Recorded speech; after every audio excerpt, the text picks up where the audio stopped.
Hello, everyone. For folks who are joining, we'll get started in about a minute or so.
Good afternoon, and welcome to ELI's second summer school session this year, NEPA, ESA, and the Fundamentals of Environmental Law. My name is Madison Calhoun. I'm the Senior Manager of Educational Programs here at the Environmental Law Institute. Each summer, ELI convenes a complimentary seminar series that offers an introduction to the legal and policy foundations of environmental protection in the United States. The series is aimed at folks who do not already have a background in environmental law. It's an introductory course into the basics and foundational elements of environmental law. No matter your background, you're welcome to attend all of our sessions. We will have a session of summer school every Thursday in June and July at this time from 12 to 2 p.m. Eastern Time, except for June 29th. This is our first virtual session of summer school this year. Last week, we held an in-person session at ELI's office. A recording of that session is available publicly on the event page. We will have 2 more sessions of summer school this year that will be hosted at our Washington, D.C. office, Land Use and Energy Law, and Hazardous Waste and Sites. Our other sessions will be offered only via webinar. All the sessions are free, but you will need to register to attend each one. You can find each individual session on our website at eli.org. Please reach out to me or events@eli.org with any questions about summer school. Now we will go ahead and kick things off for today's session. Today's session is an introduction into the foundational elements of environmental law. Our speakers will focus on the National Environmental Policy Act and the Endangered Species Act. In a moment, I will hand things over to our wonderful moderator. She'll give some opening remarks, and then our 2 panelists will each give presentations. After the presentations, we will have a roundtable discussion, followed by time to answer audience questions at the end. Please submit your questions throughout the webinar in Zoom's Q&A box, not the chat.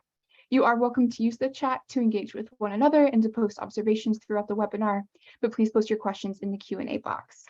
You may post them as soon as you think of them. There's no need to wait until the end of the webinar. With that, let's begin. I'm going to introduce our moderator, Michelle Ann Williams. I also noticed that we've lost slides, so I will make sure that those are posted back in a second. So Michelle Ann Williams is a senior attorney at Hunt & Andrews Kurth. Michelle Ann focuses her practice on regulatory compliance, litigation, and enforcement matters.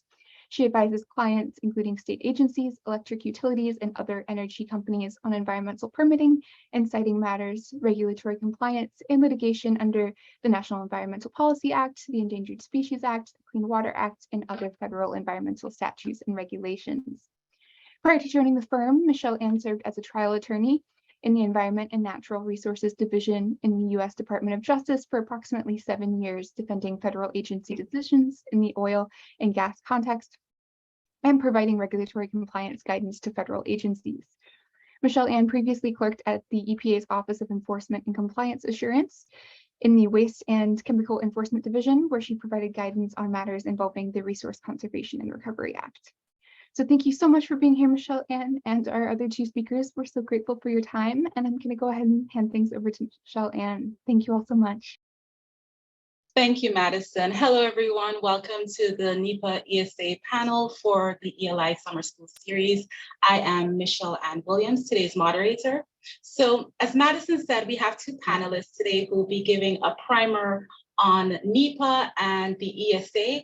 Both statutes can be said to truly form the bedrock of environmental law in the United States. You know, NEPA is a procedural statute that doesn't mandate any particular outcome, but requires agencies to take a hard look at the effects of proposed major federal actions. And Manisha Patel will provide greater details on NEPA's requirements and how the law in this area has developed since its promulgation in 1970. The Endangered Species Act provides for the conservation of threatened and endangered plants and animals and the habitats in which they are found. And Larry Liebesman will discuss the fundamentals of the ESA and judicial and regulatory developments concerning the statute. So today we will start with Manisha and her discussion of NEPA. Manisha is the Deputy Executive Director of the Federal Permitting Improvement Steering Council. She has over 2 decades of experience developing and implementing regulations, policies, and guidance for public agencies and the private sector to deliver infrastructure projects effectively and efficiently while protecting natural resources and producing positive outcomes for communities. Her mastery of NEPA and acumen for solving complex multi-jurisdictional problems, including working with a broad range of stakeholders, have yielded some of the fundamental federal environmental and energy efficiency regulations and policy of the last decade. Manisha is a graduate of Northwestern and Georgetown Law. Manisha, welcome. And so tell us, what should we be knowing about the ESA? About NEPA. Thank you, Michelle. About NEPA, no worries, no worries, no worries. And I am going to hold for a second to see if our lovely folks at ELI have the slides up again, because I do not see the slides on my computer. And if I need to share from my own, I can, but try to make sure. While we are pulling the slides up, let me actually just take this moment, Michelle. Thank you for that very kind introduction and for moderating with Professor Liebesman and myself today. Professor Liebesman, thank you so much for agreeing to join. And I will take this moment to thank everyone at ELI Development and Membership. It's just such an outstanding organization. And in particular, thanks to Madison Calhoun and Grace Rimmer for keeping us all on task here. And I think we're having a few technical difficulties. So I'm going to go just in the interest of time and because there is so much actually to cover under NEPA, which is the National Environmental Policy Act. Here we go. I was going to say, you know, folks can actually, and I have known that there are courses, entire semester-long courses at schools around NEPA and digging into various aspects of NEPA. And I myself certainly have taught like a 4-day course. And so taking all of NEPA writ large and trying to compress it into a 45-minute presentation is no short order. And thank you very much, ladies. I have it and I am requesting the remote control. So I think we're good to go. Yeah. So let's see if I can advance the slide here. Although it is not advancing the slide for me. Let me see if I can try this again.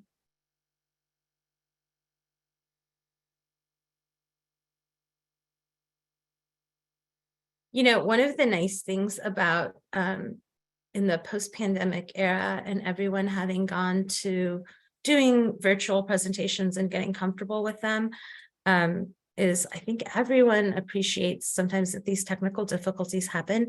With that said, it's certainly I find a lot less awkward and cringeworthy than when you're actually standing up in front of people. And click on the slide to advance. I am not quite up. There we go. Aha, brilliant. We are in business. All right, rock and roll. Yeah, so for just picking up where we were, and I may talk really fast, faster than usual here for the first few slides, just get caught up, but I am obliged to just remind folks and let everybody know that everything I say here today is my personal opinions and views. They are not official government statements or positions. They don't necessarily reflect the reasoned deliberation and decision-making of the federal government. And everything in the slides is my content. Although I am very grateful to lots of folks over the years. This particular slide deck is a amalgamation of slides that I've used over the last few years and keep having to update for reasons that are going to become abundantly clear to you all through the course of the next 45 minutes. So let me start first by just having everybody focus, a moment of Zen, if you will, on this picture in front of us. What just an idyllic, lovely view. And for those who become experts in NEPA, who practice NEPA, it's almost hard to suppress the little voice in the back of your head that looks at that and starts thinking, is that federal land? How did they get all the construction material there to build that? How did they build that little swimming platform out in the middle? What kind of species are there? Are there flooding issues? Who are the communities that are going to use this dock, and what do they think about it? Is this the only dock on this lake, or are there docks all up and down this lake? These are the kinds of things that NEPA actually helps federal agencies answer for themselves and look at before they actually take actions and commit resources and funds to federal public money to building things. All right, and once again, there we go. So just sticking with that theme of the water and a wonderful lake, swimming lake like that, because it is summer and we're starting to feel the heat across the country. I myself am in St. Louis today, and I do want to just shout out to all of the folks that are on the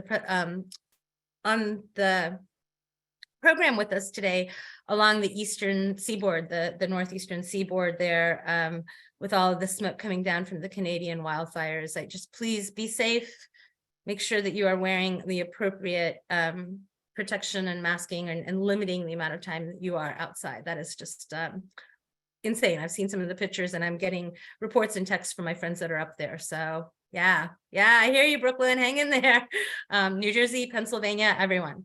So, okay, well, let me use the theme here. What we're going to cover today is, first of all, I want to do a high-level framing and provide a little bit of background and context on the statute itself. So we're going to dip our toe in the water, and then we will dive right into the statutory text. We'll start the actual work, the swimming of laps, to actually talk about what NEPA looks like in practice and what the key components of a NEPA review are and how generally the process under NEPA works. And then we're going to tread a little water because those of you that follow environmental law and are familiar with environmental law may have picked up on the fact that in the debt ceiling legislation that was enacted by the president last week, passed by Congress, enacted by the president last week, it's called the Fiscal Responsibility Act. And while, yes, it does kick out the debt ceiling for a couple of years, it also did a major overhaul of the text of NEPA, which is the first time in over 4 decades, really. And so we'll get into that and we'll talk about what's to come. And then we will just lay back and dry off, bask in the sun with some key takeaways. So that is our plan for today. And I am going to jump right in. And I aha, once again, it is stuck. So maybe there's a lag in when I hit the next slide. There we go. All right. I'm going to start with, and this is a bit of a throwback to one of my favorite films. But I'm going to start with a meme for those of you who are actually just, being born in 1999, as opposed to seeing this film. This is a reference to the film Fight Club. And the first rule about NEPA is you have to get the name right. This is such a personal pet peeve of mine. But it happens all the time. And the fastest way to lose credibility with your colleagues, your clients, with the court, is to actually get the name of the statute wrong. So many people, I've seen it in press articles, refer to it as the National Environmental Protection Act. It is not. The name of the statute is the National Environmental Policy Act of 1969. That is its official name. It's been amended a couple of times, most notably last week. And I will say NEPA, honestly, NEPA is, it's often referred to as the Magna Carta of federal environmental laws, and with good cause. It really is the first major environmental law in the United States that kind of set forth a national policy. And so let's get into the history and context. Really start by asking the why. Why do we even have NEPA? And the quote you have here from Richard Nixon is actually from his signing statement. When presidents enact statutes, and especially statutes of great import, they tend to take the moment to have a signing statement along with their enactment. It allows them to get a little more policy sound bites out there. But for those of us that practice in the legal field or have to deal with statutory interpretation, those signing statements can be very valuable to shed light into what was actually going on at the time and what was intended through the enactment of the legislation. And so the picture here, which it's black and white, and it's a pretty old. The picture itself is actually from 1952. First appeared in public in a Time magazine article talking about the Cuyahoga River on fire. And in the late 50s, early 60s, leading up into sort of the entire decade of the 60s, you had essentially an awakening to just the consequences of all of our rapid industrialization and expansion in the United States and the environmental effects of that. I think most folks are generally familiar with Rachel Carson's seminal book on the topic called Silent Spring. If you're not familiar with that and you haven't read Silent Spring, it's still, after all these years, it's a worthy read, right? It kind of just talks about what was going on, but it's so helpful to understand the milieu in which a statute is created, especially because as lawyers, and I am, in this entire presentation, I'm making a couple assumptions. I recognize we've got probably a spectrum of folks listening in today. I'm going to present NEPA in as best I can, small bites, plain English, just kind of lay it out for you guys. Understanding and appreciating that for many folks, this may be your first real exposure or engagement with NEPA.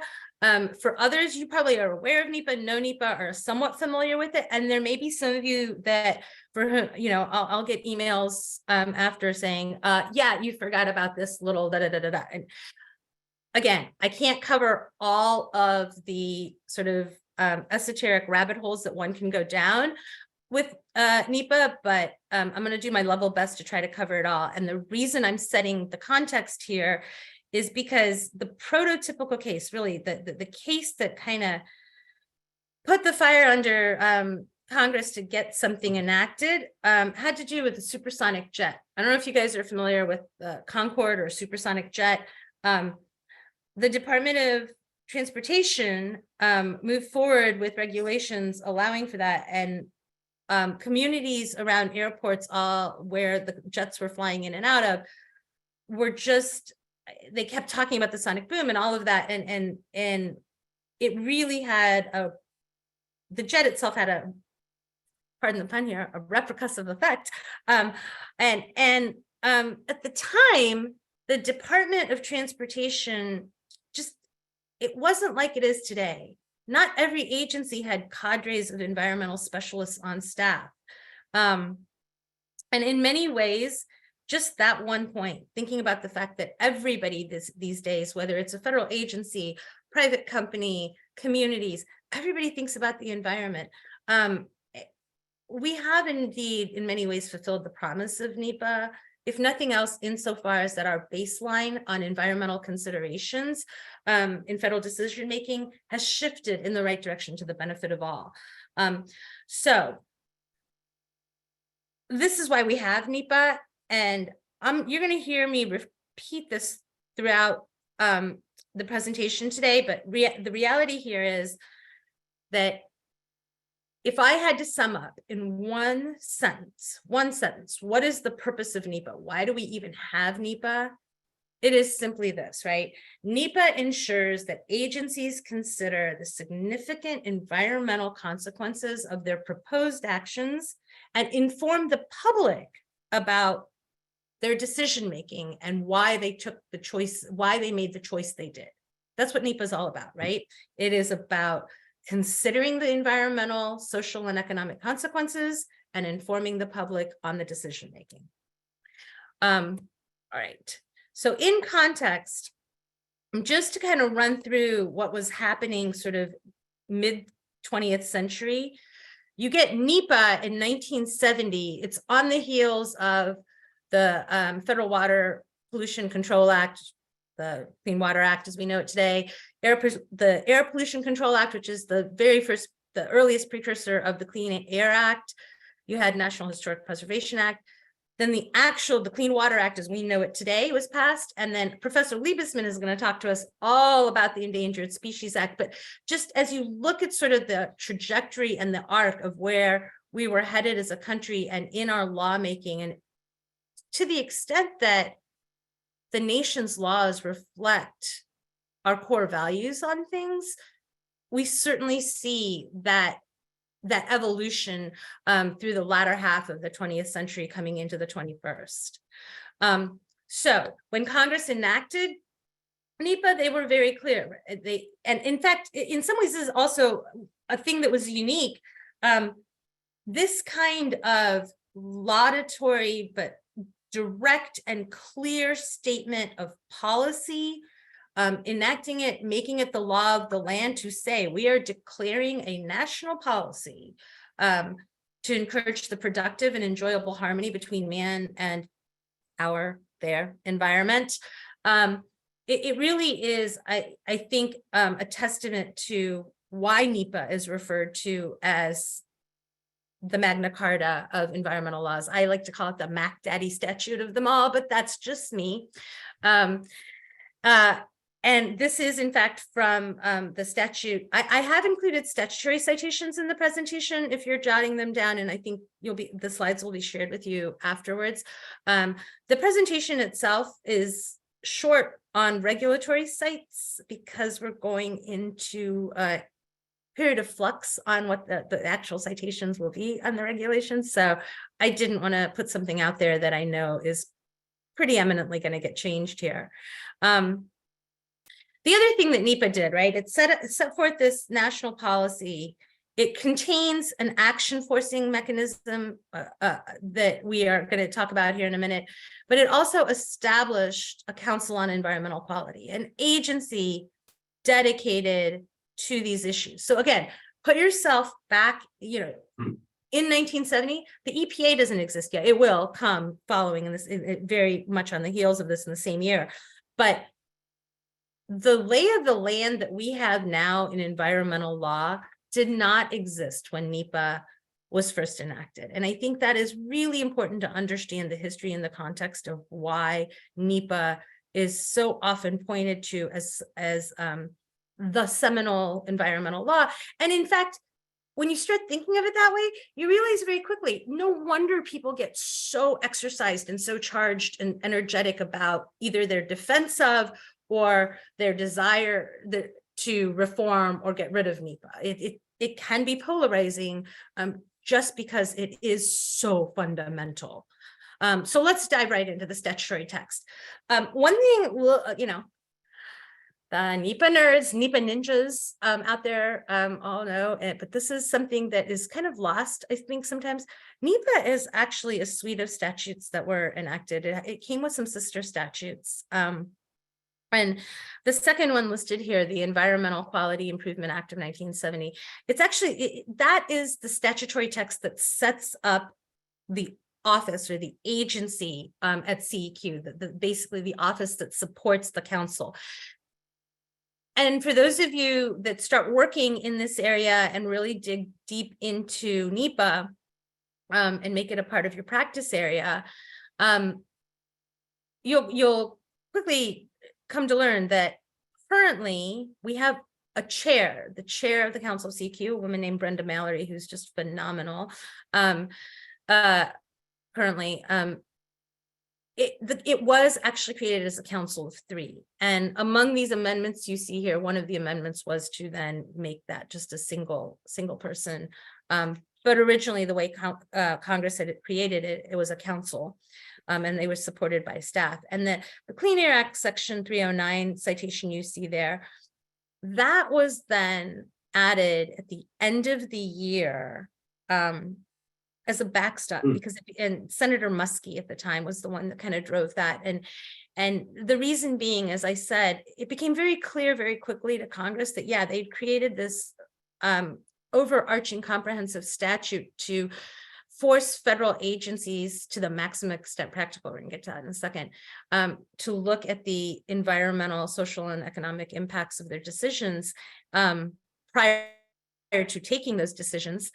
And yet there was no environmental expertise at these agencies to do that. And so because by the end of 1970, EPA had been created, Congress gave EPA authority under Section 309, basically to review the NEPA work. Basically, they do it, it's a grading system. They get stamp of approval on the NEPA work that's been done by other agencies. And this is a part of the process.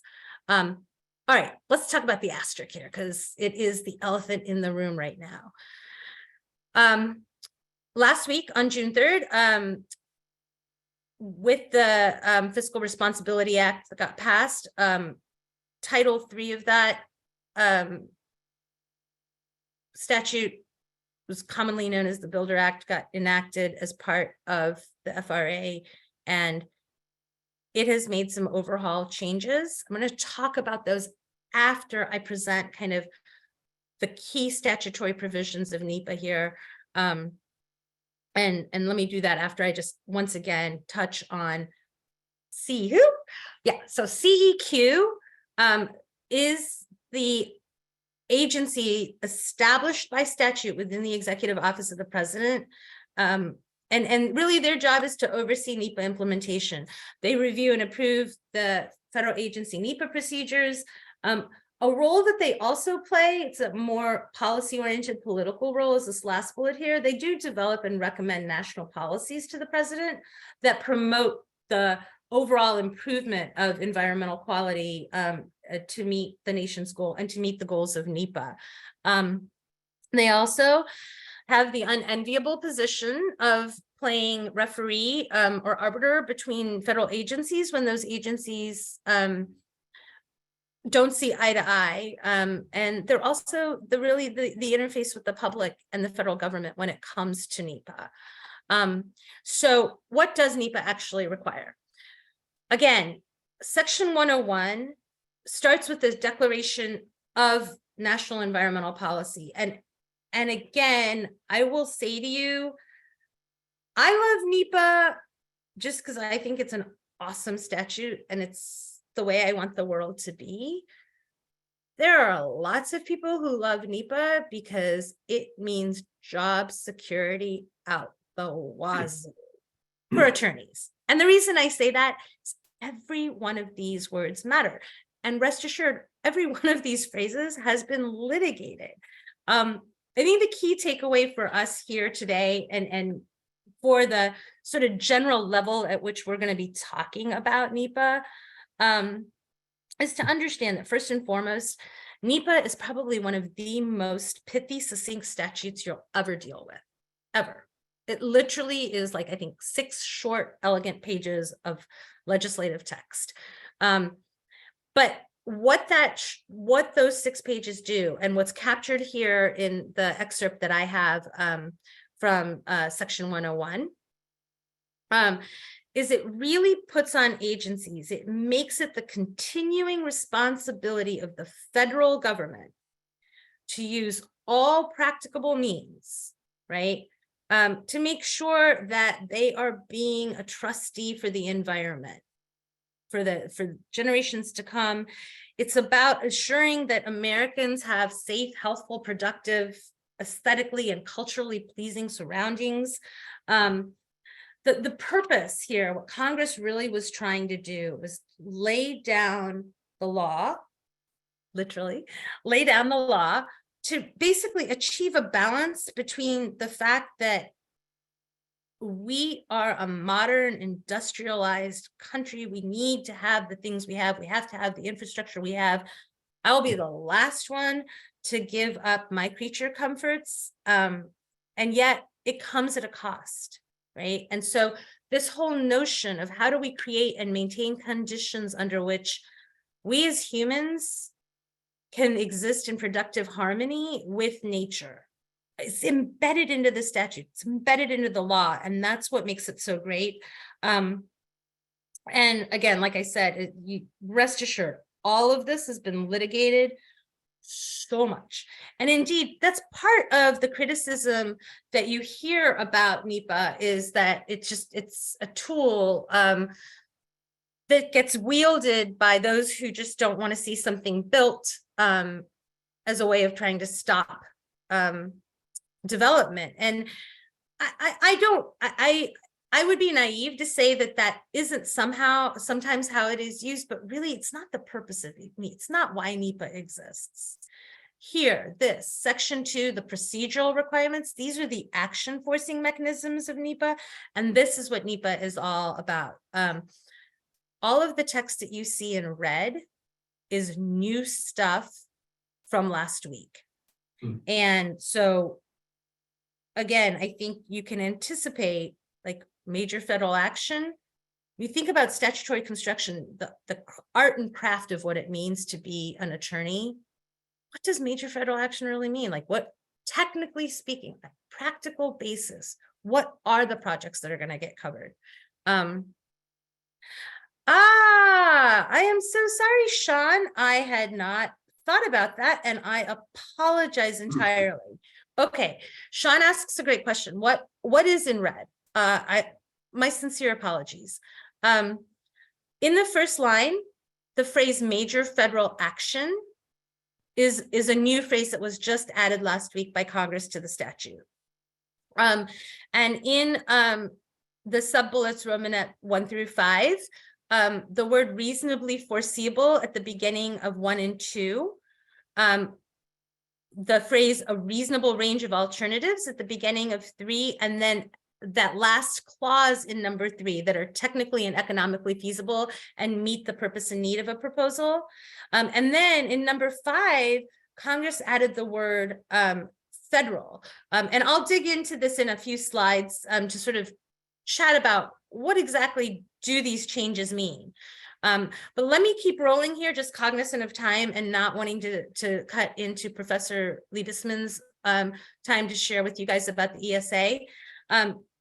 That action forcing mechanism, and actually before I move on, when you look at this and you see the statutory text here, it says NEPA applies to proposals for major federal actions, that's the new text, significantly affecting the quality of the human environment by requiring federal agencies to prepare a detailed statement. So here's what you really need to know about NEPA the statutory text of NEPA. It applies to all agencies. It's not like some federal agency can come and say, well, NEPA doesn't apply to us. Over the years, through court cases, through regulations, there has been a tailoring and a narrowing of how NEPA is applied to those agencies, and certain carve-outs have been made. But statutorily, on its face, NEPA applies to every agency. And what it requires every agency to do is prepare a detailed statement that essentially looks at what are going to be the effects of your action, and have you considered a reasonable range of other alternatives, including a no action option. And certainly you do all of this before you make any irreversible or irretrievable commitment. Yeah, and let me pause for a second and give Michelle Ann and Grace and folks a chance. If there are questions now, I know we're going to have a Q&A session at the end, but if there's something in real time that we could address, I'll ask Michelle, Grace, or Madison, will you guys just shoot me a chat and flag that for me, that someone has like a about this slide kind of a question? I'm going to keep rolling here for a second. So the first thing I think as you start working with NEPA, you got to understand it's a procedural statute. So that's Michelle Ann mentioned at the top when she was doing the introduction. NEPA doesn't force us, excuse me, NEPA doesn't force a substantive outcome. Let me come back to this, the assumption, the question of NEPA assignment. And states who have assumed that responsibility. 404 is actually 404 under the Clean Water Act, and that is a different delegation. However, it's an excellent segue, because what I'm about to say is NEPA doesn't actually force a particular substantive outcome.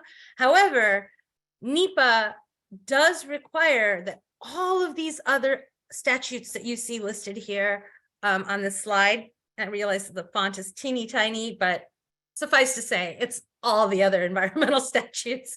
They are all, NEPA requires that federal agencies demonstrate as a part of their NEPA review that they are complying with or will comply with all of these other statutes. So that's where the substantive hook comes in. NEPA itself doesn't force a substantive outcome, but it does require that you substantively comply with all of the other fundamental environmental laws that we have. And in that sense, so under the Clean Water Act, the question about 404, I think I interpreted that to mean actually delegation of the National Pollutant Discharge Elimination System under Section 402 of the Clean Water Act. If I'm wrong about that, correct me in the chat or in the Q&A, please. But even when the federal agencies have delegated their statutory authorities to state governments in certain cases, like under the Clean Water Act, it is still the responsibility of the federal agency to comply with NEPA. And so then what they have to do is work very closely and in coordination with the state agency to demonstrate that the substantive underlying statute will in fact be followed. And this is a great segue into frame your mind around it this way. Best way to understand NEPA is that you have the statute, right? Statute, first block. CEQ has issued regulations interpreting that one statement we just looked at in the statutory text, right? That prepare a detailed statement that includes all the following stuff. There's regulations on that, volumes of case law, interpreting both the CEQ regulations and the statute itself, what the statute requires. But so the way NEPA is implemented in real life, you get the statutory text that CEQ has then provided regulations to give directions to the agencies on how they should be doing it. Each individual federal department or agency, so I'm talking like at the high level, Department of Commerce, Department of Transportation, Department of the Interior, they issue their own agency-wide procedures. And then for the really big agencies like Department of Transportation, that includes federal highways, federal railroads, federal transit, or Department of Interior that has the Bureau of Land Management and the Fish and Wildlife Service, each of those bureaus and offices then issue their own NEPA procedures on how they will be doing, or their own regulations and guidance on how they intend to comply with the procedural requirements of NEPA. So the role of the courts and the impact of case law here is huge in the way we practice NEPA. What I will say, this list is literally the 4 cases that popped to mind as I was putting this slide together. There are some other biggies that I realized this morning as I was going through the slide. In addition to Calvert Cliffs and Flint Ridge, you should probably also know there's a case called Vermont Yankee and another one called Kleege. All of these cases and everything I have just said for the last 25 minutes, 30 minutes, all of that, you can go to nepa.gov. How brilliantly easy is that? Go to nepa.gov. That website, which is maintained by CEQ, provides really all of the detail you need. It has the statutory text. I don't know that they've had it yet updated to reflect the new text from last week, but it has statutory text. It has all of the regulations and the development of the regulations. And most importantly, and one thing I use all the time in practice, it has a link to all of the case law, all of the major cases for NEPA, as well as sort of an annual update going back to, I think, 2015, 2014. So it's really a great resource. Again, nepa.gov, nepa.gov. But the cases I listed here really kind of capture some of the big issues right out of the gate in the early 70s, trying to address what is a major federal action. What do you mean by reasonable alternatives? And I put Flint Ridge in here in particular to point this out, that NEPA, as it has been interpreted by the courts and applied by the agencies, NEPA has never applied to non-discretionary actions that agencies take. Meaning, if an agency has another statute that is requiring it to do a specific thing, meaning, and I'm going to use an example, which is one of the case law, not this particular case, but a more recent one. If Congress directs the Postal Service to build a post office in this town at this location, at the crossing of Washington and 3rd Streets, Congress says that in statute, the agency has no choice. It has to comply. It has to build the post office right there. In that case, requiring the agency to go through the NEPA process is a waste of taxpayer dollars and superfluous, because no matter what they decide, they have to follow what Congress said. So when it is truly, truly a non-discretionary duty, NEPA yields. Now, that's where all the litigation comes, is, was that really a non-discretionary duty, or did the agency exercise some discretion there? So this brings us directly to NEPA in practice. And I had to share this. I did a screenshot one time. Just what is the NEPA process? Literally, this is the image I got. And if you look across the bottom to see the attributions for whose different charts these are, and flow charts and process charts these are, it's the federal agencies and or trade associations who work on with the agencies to implement NEPA. And oh my God, guys, no wonder people complain about the NEPA process being confusing, because from agency to agency, you're running a slightly different process every time. And each agency, in its, I think, genuine and sincere effort to try to comply with the statute, comes up with a process that works for itself and for its own organic acts. But this is, I think, why you get that sort of public backlash against NEPA, is that at first blush, it does seem really difficult. I'm going to tell you how not difficult it is, because in the 10 minutes I have remaining, I'm going to lay it all out for you. And you're going to walk away in the next 10 minutes having a pretty solid idea of how to comply with NEPA. So first and foremost, it's all about public involvement. Public involvement is the DNA of NEPA, right? The point of NEPA, what Congress is really trying to do is make sure that public awareness, involvement, and engagement into the federal decision-making process, into our taxpayer dollars being used to do things.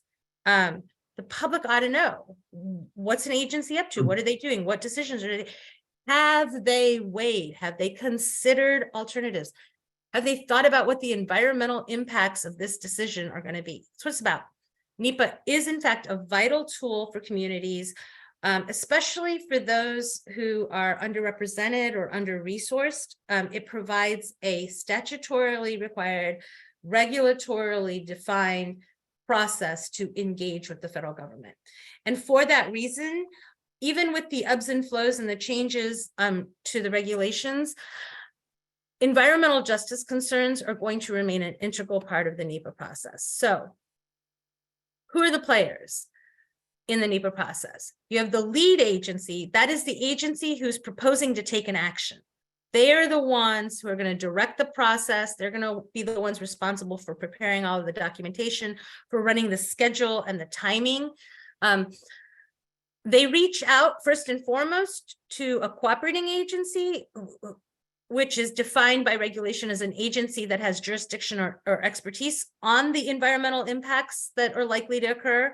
And then there's this concept of participating agencies. And these are the agencies in the federal family who may not have a direct regulatory role in the project, but they have a real interest. They are, take, for example, a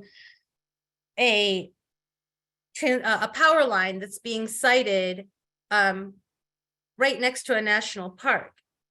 Now, you don't need, because it's outside of the park, the National Park Service doesn't have jurisdiction, but you bet your bottom dollar they have an interest in a giant transmission line that is going to run along a park boundary.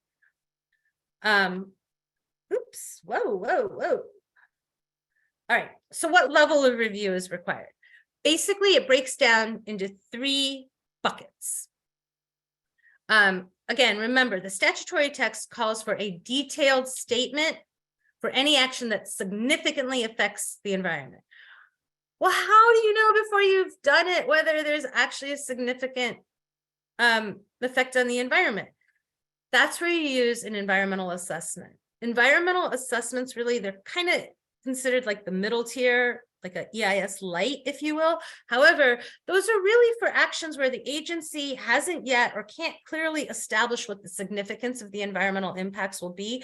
If it turns out, yeah, they are going to be really significant, then what agencies will do is take that EA and all the work they've done for it and fold that into an environmental impact statement. On the other end of the spectrum are categorical exclusions. And again, people call them exclusions. It doesn't mean NEPA doesn't apply. NEPA applies. The agency is just making a choice that this action, either individually or even cumulatively, is not the kind of thing that is likely to have a significant environmental effect. And so it's excluded from having to prepare the more detailed statement. Most agencies have lists of regulations that identify the kinds of actions for their agencies that they think can be categorically excluded from having to prepare a detailed statement, an environmental impact statement, or an EA, if you will. Classic example that I can give you, the Federal Highway Department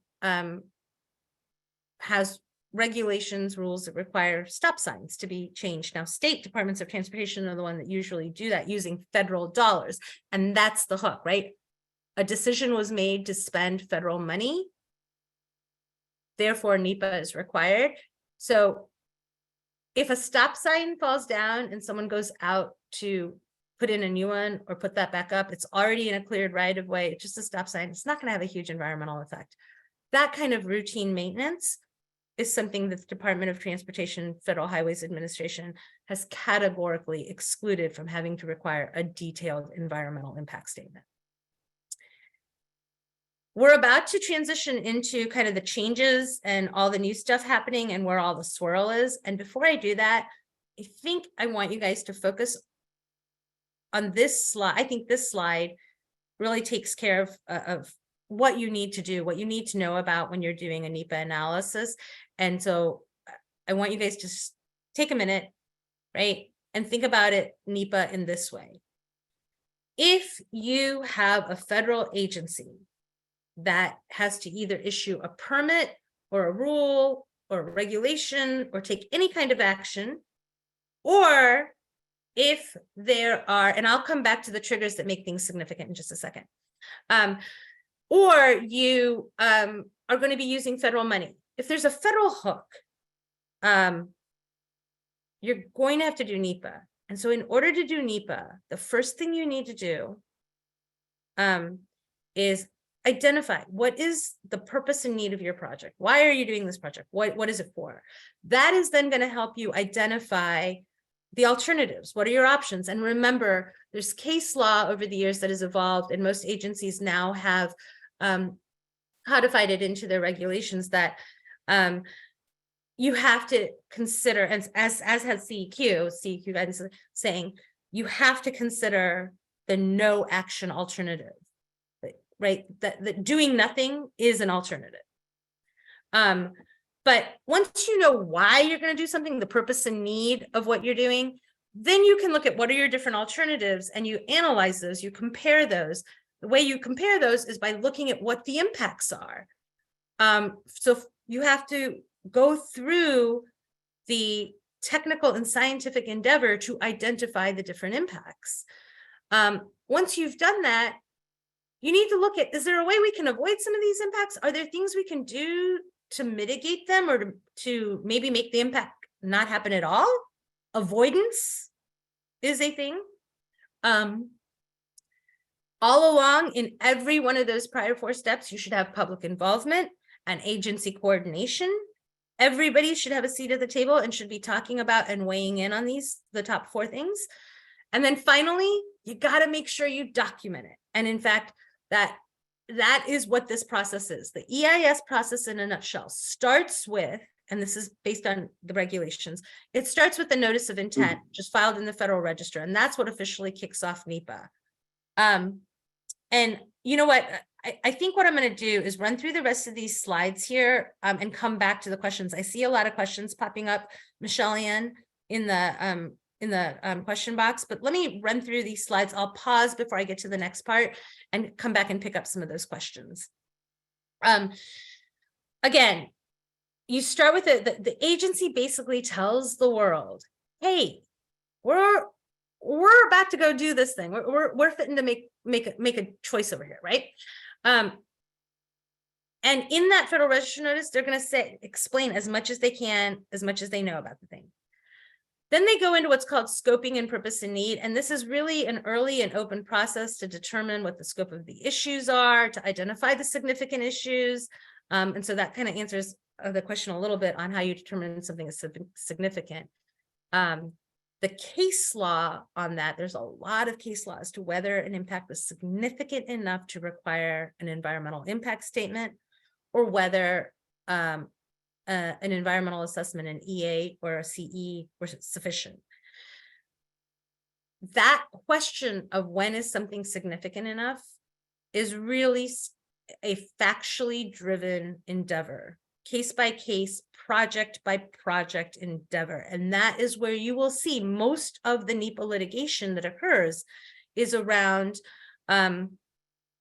folks who say, hey, federal agency, you just did an EA here, but these are significant impacts. You're trying to sweep this under. You're not really doing the analysis that's required. You should do a more fulsome analysis because these are significant impacts.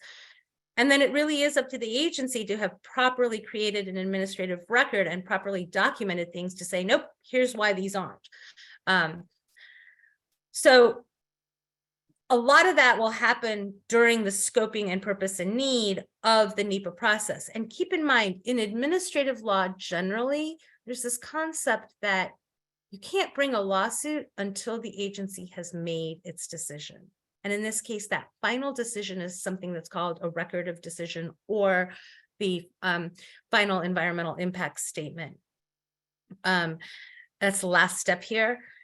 By the time an agency gets there, it really should have documented everything else it did so that it can demonstrate to a court under normal judicial review standards that, look, we didn't act arbitrarily and capriciously here. We really did our homework and we're comfortable and confident on the basis of our decision. Right? So you do the why, the purpose and need, you do your alternatives analysis, you draft your environmental impact statement, and that draft actually is required by regulation to go out to public notice and comment.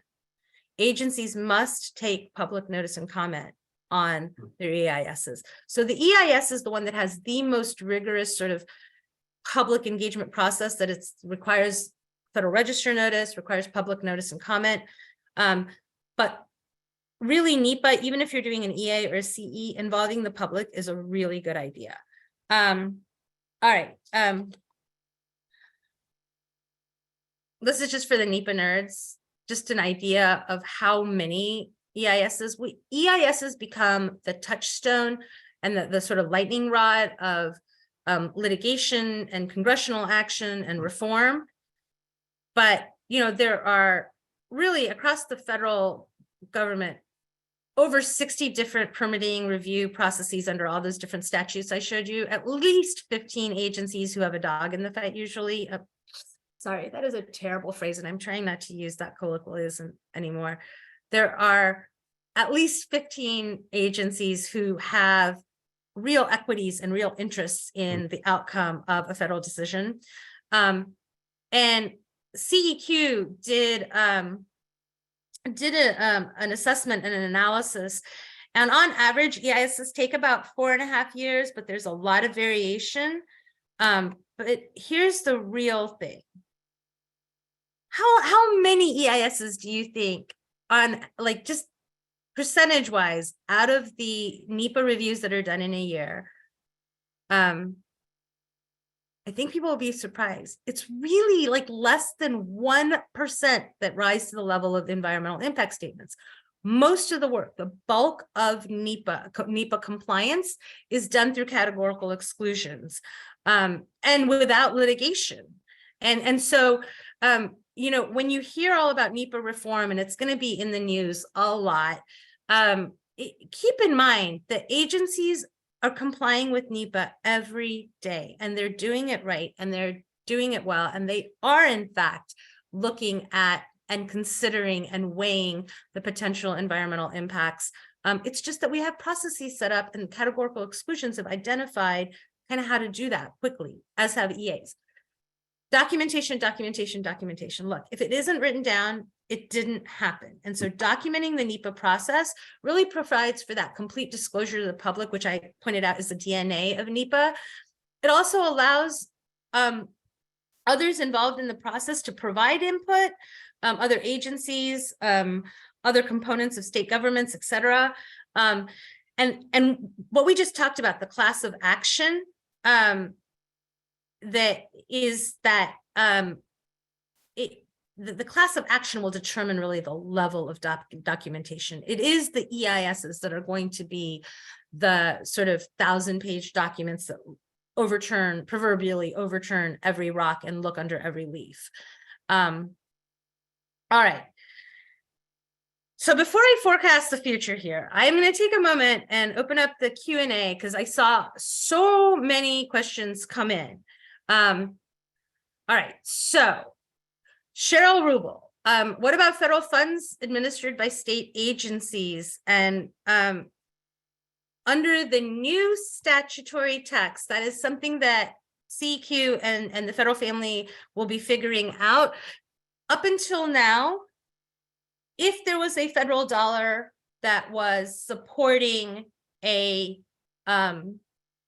state action, then the federal agency that was giving that money had the obligation to do NEPA on giving that money. The way that a lot of funding programs like the Clean Water Act, well, let me take that back, because EPA doesn't do NEPA because of a line of cases that say EPA's everyday actions and the statutes they implement essentially comply with, or the functional equivalent of what NEPA would require. But let's say the Department of Transportation has given grants to states to build out transit systems. The way that the NEPA is done on that is that DOT generally does a NEPA review of the projects, or they require a NEPA review for the project prior to the money being given. All right. And I think that's a similar question to the funding of the state, right? So as of right now, sorry for the caveat, but as of right now, federal funding does trigger NEPA. It's a federal action.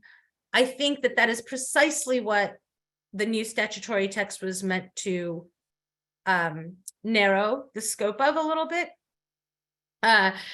With that said, I promise there'll be litigation on that. So I don't know the answer to that moving forward for right now.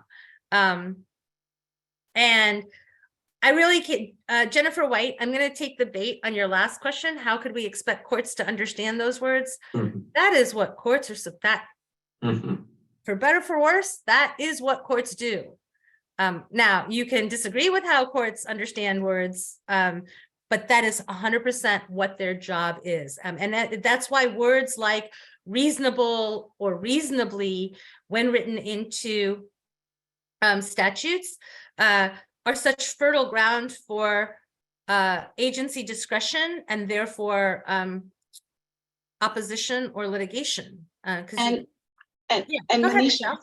Yeah, I just wanted to interject on that one, because I think it might be helpful to know that, you know, this issue of reasonable and reasonably foreseeable has been litigated since the beginning of NEPA, right? Yeah. And so courts are very familiar, and litigants are very familiar with the various interpretations of reasonably foreseeable. But one that, you know, that has been steadfast is that, you know, reasonable and reasonably foreseeable means that which is sufficiently likely to occur such that a person of ordinary prudence would take it into account in reaching a decision.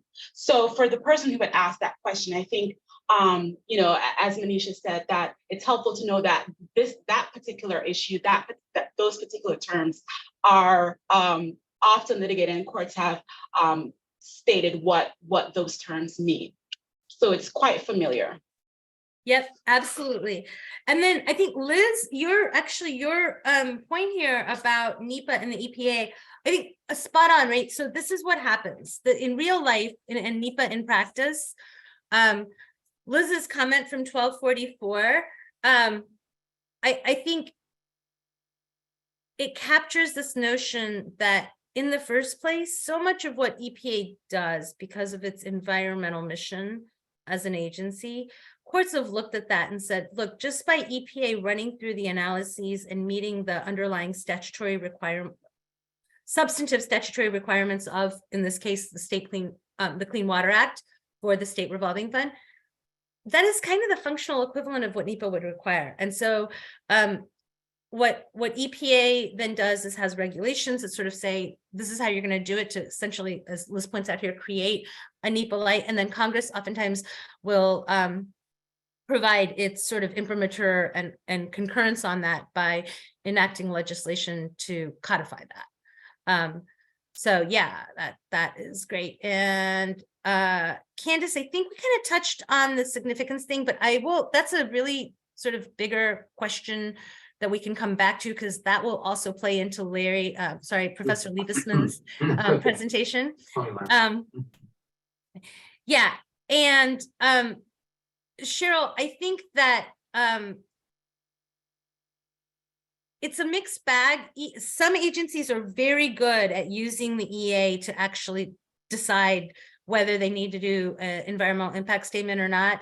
But I think Professor Liebesman and Michelle Ann will both agree with me here when I tell you, for the most part, agencies are always looking to, and I'll use this phrase, right, get away with an EA instead of having to do a full-blown EIS. So it's a way of saying, yep, we looked at it closely enough and determined, and the statutory, the regulatory phrase here is a finding of no significant impact, FONSI, finding of no significant impact, basically saying, we did it and we didn't find a significant impact, so we don't have to do any.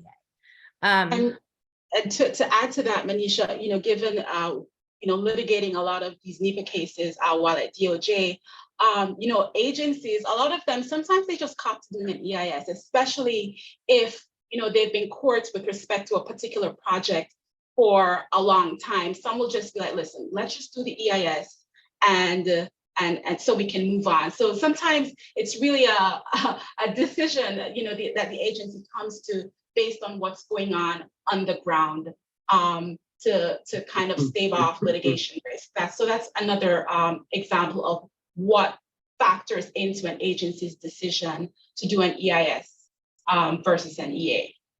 Yeah, and one of the things that I didn't actually capture in my slides, because I really, again, wanted to keep the presentation at a general high level and not get into really the weeds of it. But when you're determining impacts, the regulations require CEQ's regulations that have then been adopted by agencies and agency-specific regulations. The regulations require agencies to look at the direct impacts, the indirect impacts, and the cumulative impacts. And so, and what each of those words means has been litigated. But again, and this sort of goes to Gabria's question about which informs the other, environmental impact statement or environmental assessment. This is exactly what we're talking about here in answering this question. Agencies will look at what are the direct impacts, how severe are they, what is the duration and the context in which they're happening. Then they look at the indirect impacts, meaning like this project isn't creating this, but by doing this, it is, here's that phrase again, right? Reasonably foreseeable. We know that this is going to be a knock-on effect of this project. And then the cumulative effects are essentially looking at what already exists, and is this project going to be the straw that breaks the camel's back on something, essentially.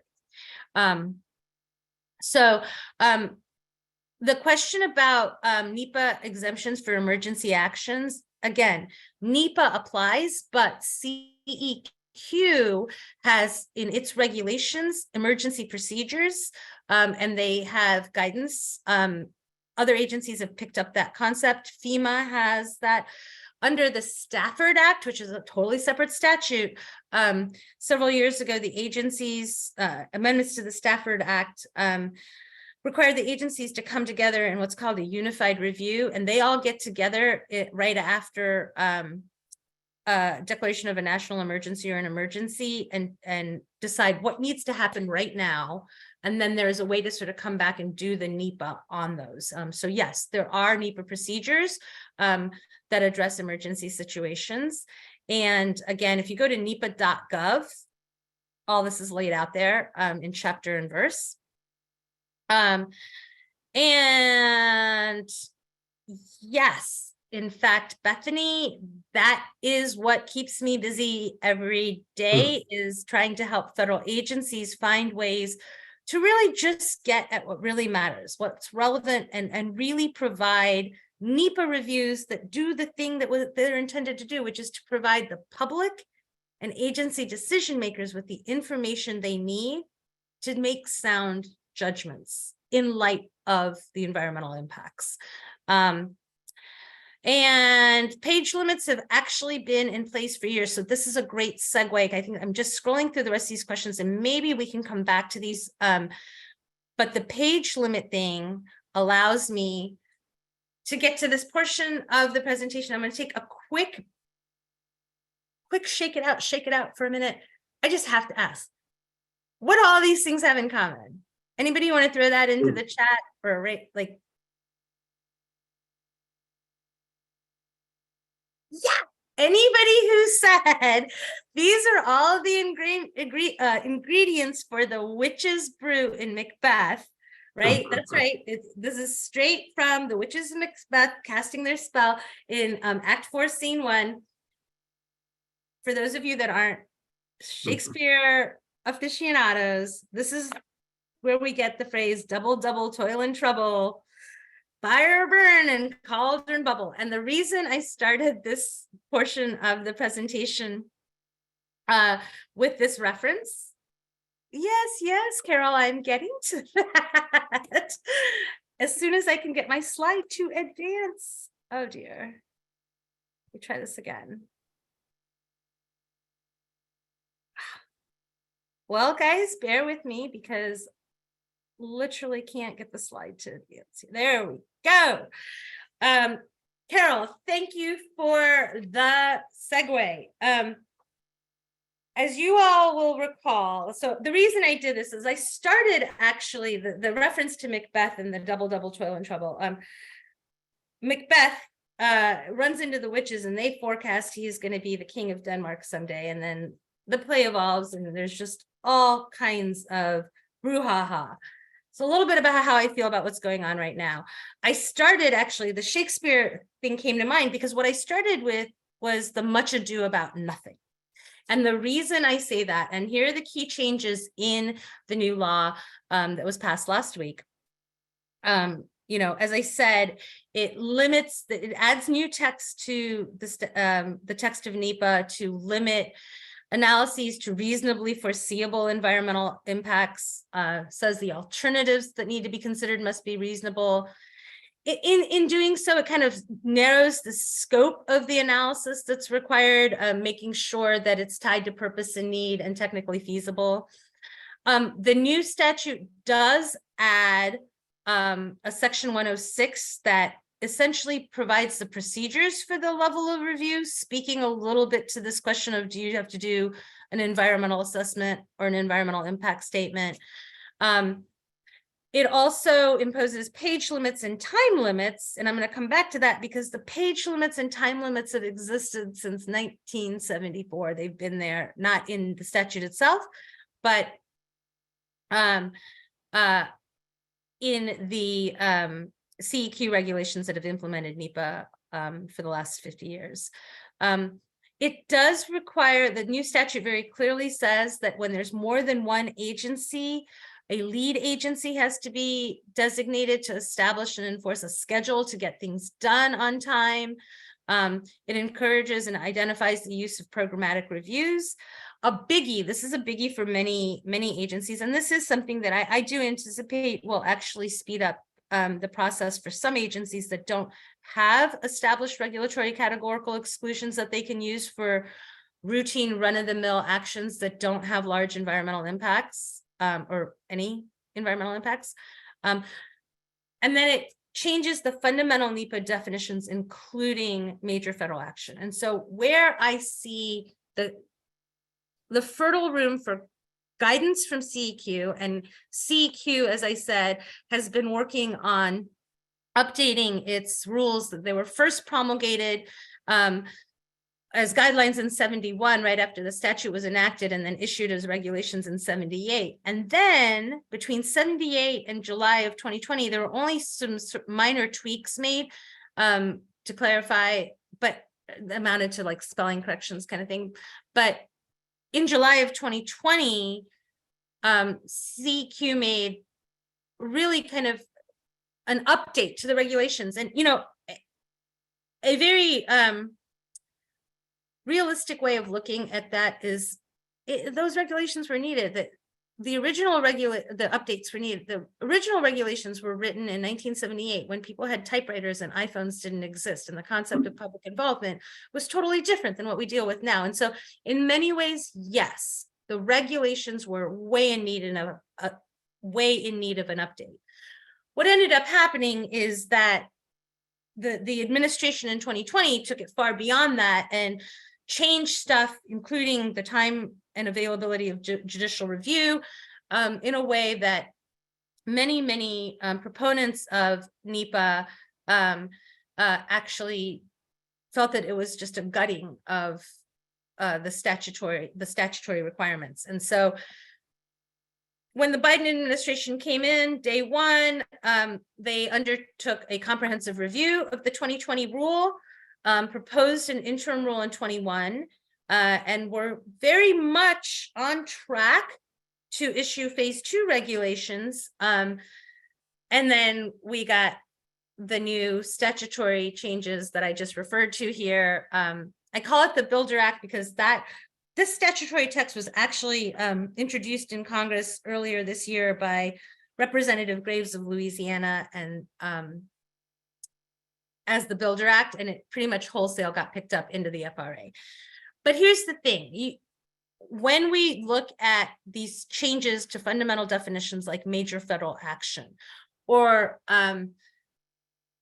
the federal agencies start trying to figure out exactly what the new requirements for scientific integrity and data reliability mean on the quantum of support that they have to have. There is just going to be a lot of swirl. And so, as I said, I started this segment thinking about much ado about nothing. And the reason I say that, and I think probably if you read some of the trade press, you'll see others characterize it that way. A lot of it codifies, it puts into statute case law and regulations as they exist now. And so I am going to leave it there because I know that I want to be able to leave enough time for Larry to even have this full and then have questions at the end. So I apologize for running over a little bit, Larry. But I think here's the thing. All of these changes to the statute, I think it's going to mean we're going to see projects get sued. And so to the extent that the changes were enacted to try to speed up the environmental review process or speed up NEPA, we're in for a few years of litigation to figure out how to implement this. And in that way, those projects maybe aren't going to get built that way. So what's the remedy to that? To the extent that you're working with clients or have to write law school papers on this, just respect the process, right? Follow the process. Think about what it is that I said NEPA is supposed to do. Make sure you're doing those hallmarks of things. Involve the public for sure. I think the question about litigation risk, right, is what's going to get sued? Is it the actual record of decision? Are folks going to wait until the permits are issued? There's just a lot of stuff. And there are moving targets on when folks can bring litigation that are already defined by other statutes that I sort of identified here just by way of example. So key takeaways. This is actually, when you're at cocktail parties over the summer, someone says, oh, what did you learn at ELI summer school? This is what it is. First of all, it's the National Environmental Policy Act. Okay, over that. Here's what you need to know in a slide about NEPA. It established the CEQ. It applies to any major federal action significantly affecting the human environment. It really is the statement of national environmental policy. And what each agency has to do, right, is to act not only to preserve, but also to restore and enhance the environment, and that they really need to act to protect the environment. And they do that by informing their decision-making, by looking at what the potential environmental impacts of their actions are. NEPA was signed into law way back in 1970. And so think about the context of that and what it means for the world we live in today. And understand that short statute, even with the most recent amendments, has over the last 50 plus years, almost 60 years, been implemented through other environmental laws, executive orders, policies, and guidelines. And so it really isn't just one statute. It is all of it. And the importance, of course, is that it creates an understanding of the potential environmental impacts. It provides decision makers and the public with important information about what we're building and why we're building it. And I use this picture here on this slide deliberately. We have a climate change crisis that we need to face. One of the ways that we are going to address that globally is to use more renewable energy. In order to do that, you have to stand up turbines, sometimes in the most pristine places on Earth. You've got to weigh these things.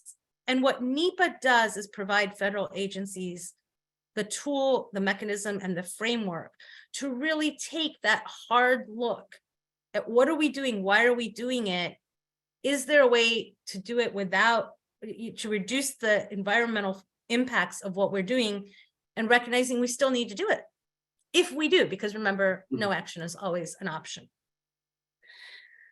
So the ultimate goal of NEPA is to foster the most appropriate federal action, and it is to provide federal decision makers and the public with accurate and accessible information to make better decisions. But remember that NEPA does not dictate a particular outcome or even the most environmentally preferable outcome. Yes, the slides will be available, Eric. And finally, my last point to you all, I will say that the NEPA process as it stands today, if done right, it really can result in the high quality projects and infrastructure that we need to address bigger issues like climate change. But we just need to make sure that it is informed by substantive public engagement and really reflects the needs and desires of the people that the projects are being built serve. Great, and that's all I have. And I ask your forgiveness, Michelle Ann and Professor Liebesman, for running a little long, but we did answer a lot of questions, so sorry. Thank you, Manisha, for that presentation. I'm sure folks who are watching will have lots more questions for you that hopefully we'll have some time to take at the end of Larry's presentation. So up next, everyone, is Larry Liebesman, who will present on the ESA. Larry has had a decorated career as a nationally recognized environmental lawyer and litigator with more than 40 years of experience. His practice emphasizes, among other things, wetlands, climate change, and endangered species law. Larry has participated as amicus in landmark Clean Water Act cases and Endangered Species Act cases before the Supreme Court, including the Rapanos case. Prior to entering private practice, he spent 11 years as a senior trial attorney at the DOJ, and while at DOJ, he handled landmark cases under CERCLA, the Clean Water Act, and NEPA. He's an adjunct professor at GW Law, and he's also a graduate of Rutgers University and GW Law. Larry, welcome. So tell us, what should we know about the ESA? Well, thank you very much for that great introduction. It's a great presentation, Manisha. I have a long history working with NEPA, having also been detailed to CEQ. So if you bear with me, I think I need a little help and grace to access my slides. I'll be right there. Okay, hold me 1 minute. Please, I need.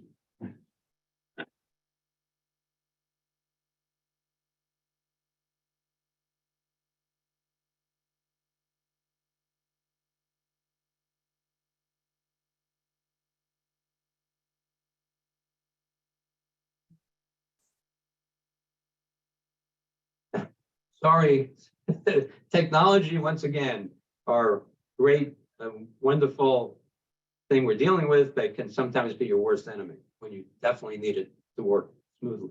So, I am, I'm pretty sure I have given up control of the slide deck, so I think Grace and okay, Madison. well, I'm view options. Okay, let me see if this works here. I'm Hey, clicking Larry, view Grace is coming to help you. It should have automatically been approved, but she's coming now. Sorry Okay, about that. Okay.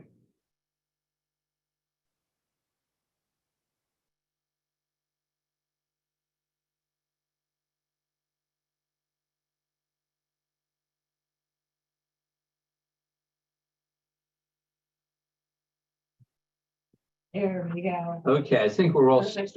Terrific. Okay, Wonderful. great. Okay, everybody, and welcome. Great to have such a great turnout as well, and thank you again for that great introduction. I certainly will also talk a little bit about ESA and NEPA because there is certainly an interface as well. Welcome any questions that folks have. But what I'm going to try to do is give you an overview of the ESA. It's been around, actually, it's now 50 years old, 1973, and it's now celebrating its 50th anniversary. And I did teach ESA law at GW Law School and helped and co-authored the ESA desk book for the Environmental Law Institute. So I have been working in the area quite a bit over the years. So my overview of my presentation is going to cover a couple of key things. The history of the ESA. How did it evolve? Why did Congress put such an emphasis on protecting endangered species? The listing process, how do we get species on the list? How do we get them off the list? Recovery, how do we get species to actually recover from their endangered or threatened status? And so they can continue as the Congress had clearly laid out is our goal. The procedures, just like we talked about NEPA procedures, ESA has a lot of procedures that are designed to help conserve species. Consultation, we have a Section 7 consultation process dealing with identifying jeopardy and adverse modification of critical habitat. The so-called take prohibition. There's a very specific term in the ESA regarding take that relates to habitat modification and harm to an individual species. Exceptions to the take prohibition, of course, in enforcement. And at the end, I'm going to sort of give you an overview of what I consider to be key issues to think about practically in dealing with the ESA. So when Congress enacted the ESA in 1973, it built on a law that I think dated back to the 60s that focused on protecting and preserving species, but really did not have any what we call action forcing provisions, things that really designed to require agencies and the public to take action to protect species that are on the brink of extinction. And we knew even back then that a lot of species were dying. One of my favorite stories when I was teaching at GW Law School was the famous passenger pigeon story. Back in the late 1900s, early part of the 20th century, passenger pigeons were a delicacy. And states would allow them to be shot out of the air. They would be in huge flocks. They would be then cooked and presented in restaurants, and people were enjoying them until basically there were none left. And there's a famous story about the very last passenger pigeon that was killed and died in, I believe, at a zoo in Cincinnati. So we do have a documented example of the death of a particular species due to human consumption and not focusing on conservation. So certainly when Congress amended the Act in 1973, the focus was on conservation, how to bring these species, identifying where they are on the brink of extinction, and we bring them back from that point. And so the other thing is take, I mentioned, through habitat modification. So the importance of habitat for species was certainly focused.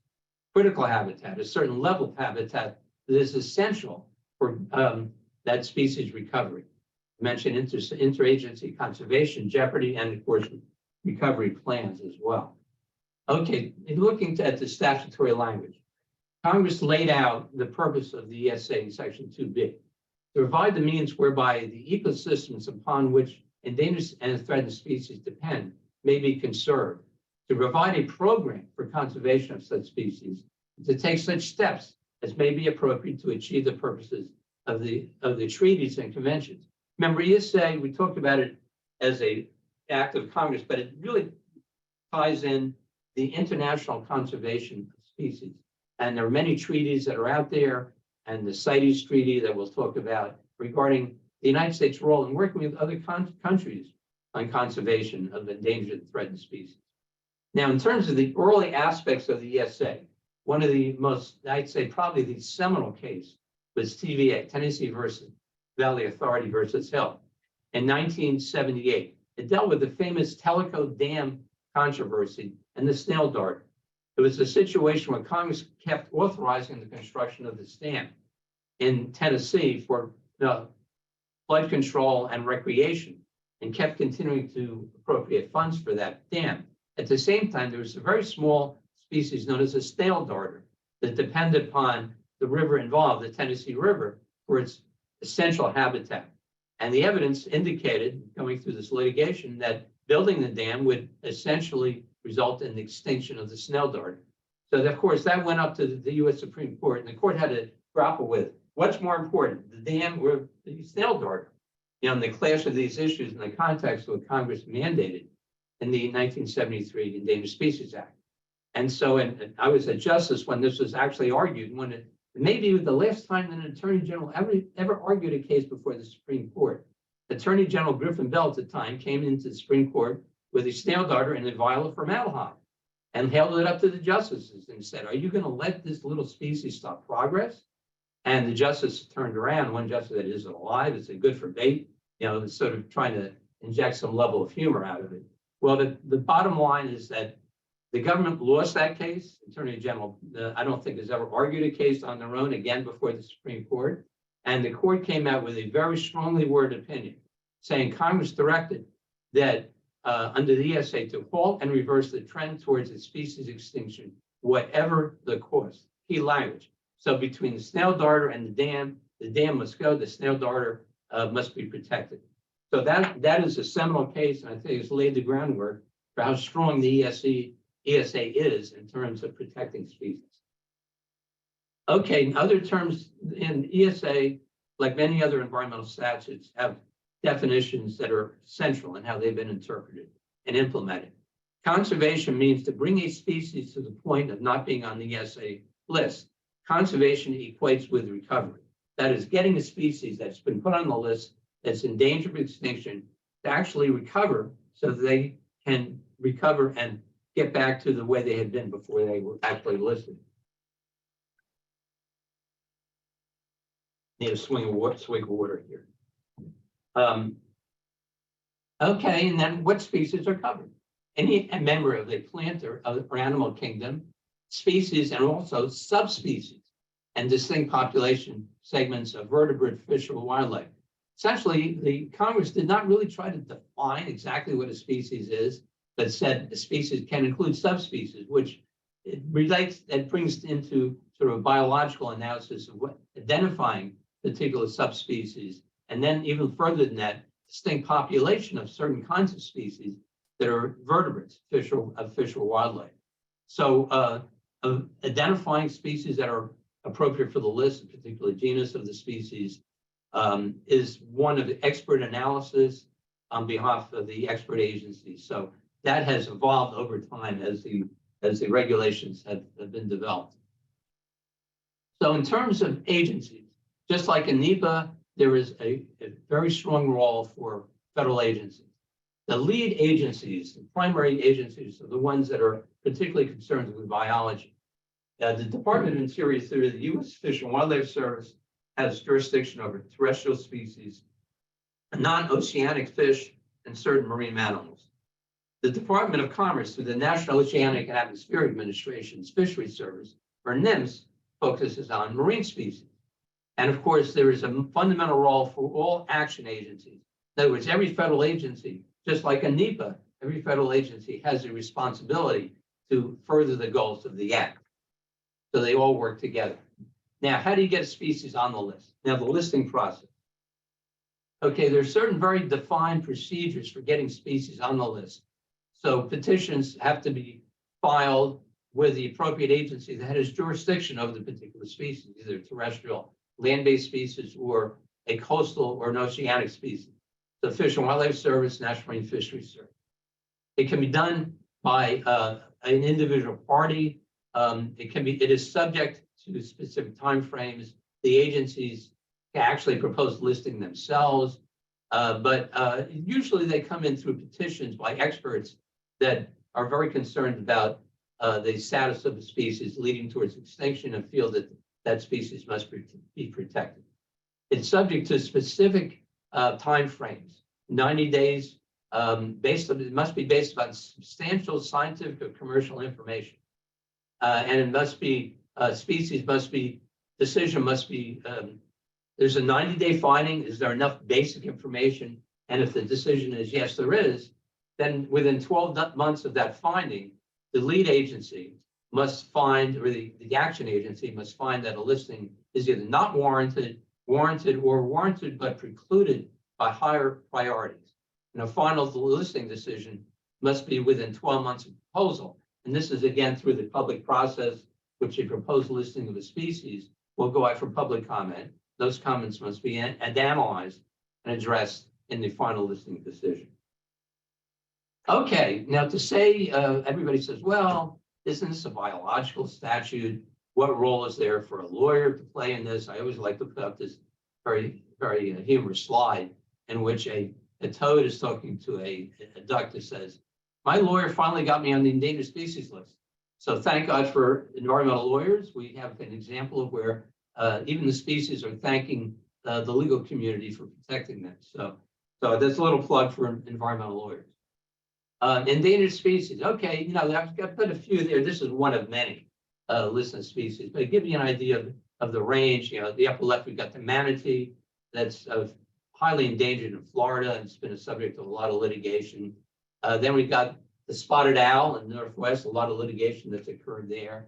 The Florida panther, it's very recently very much in the news.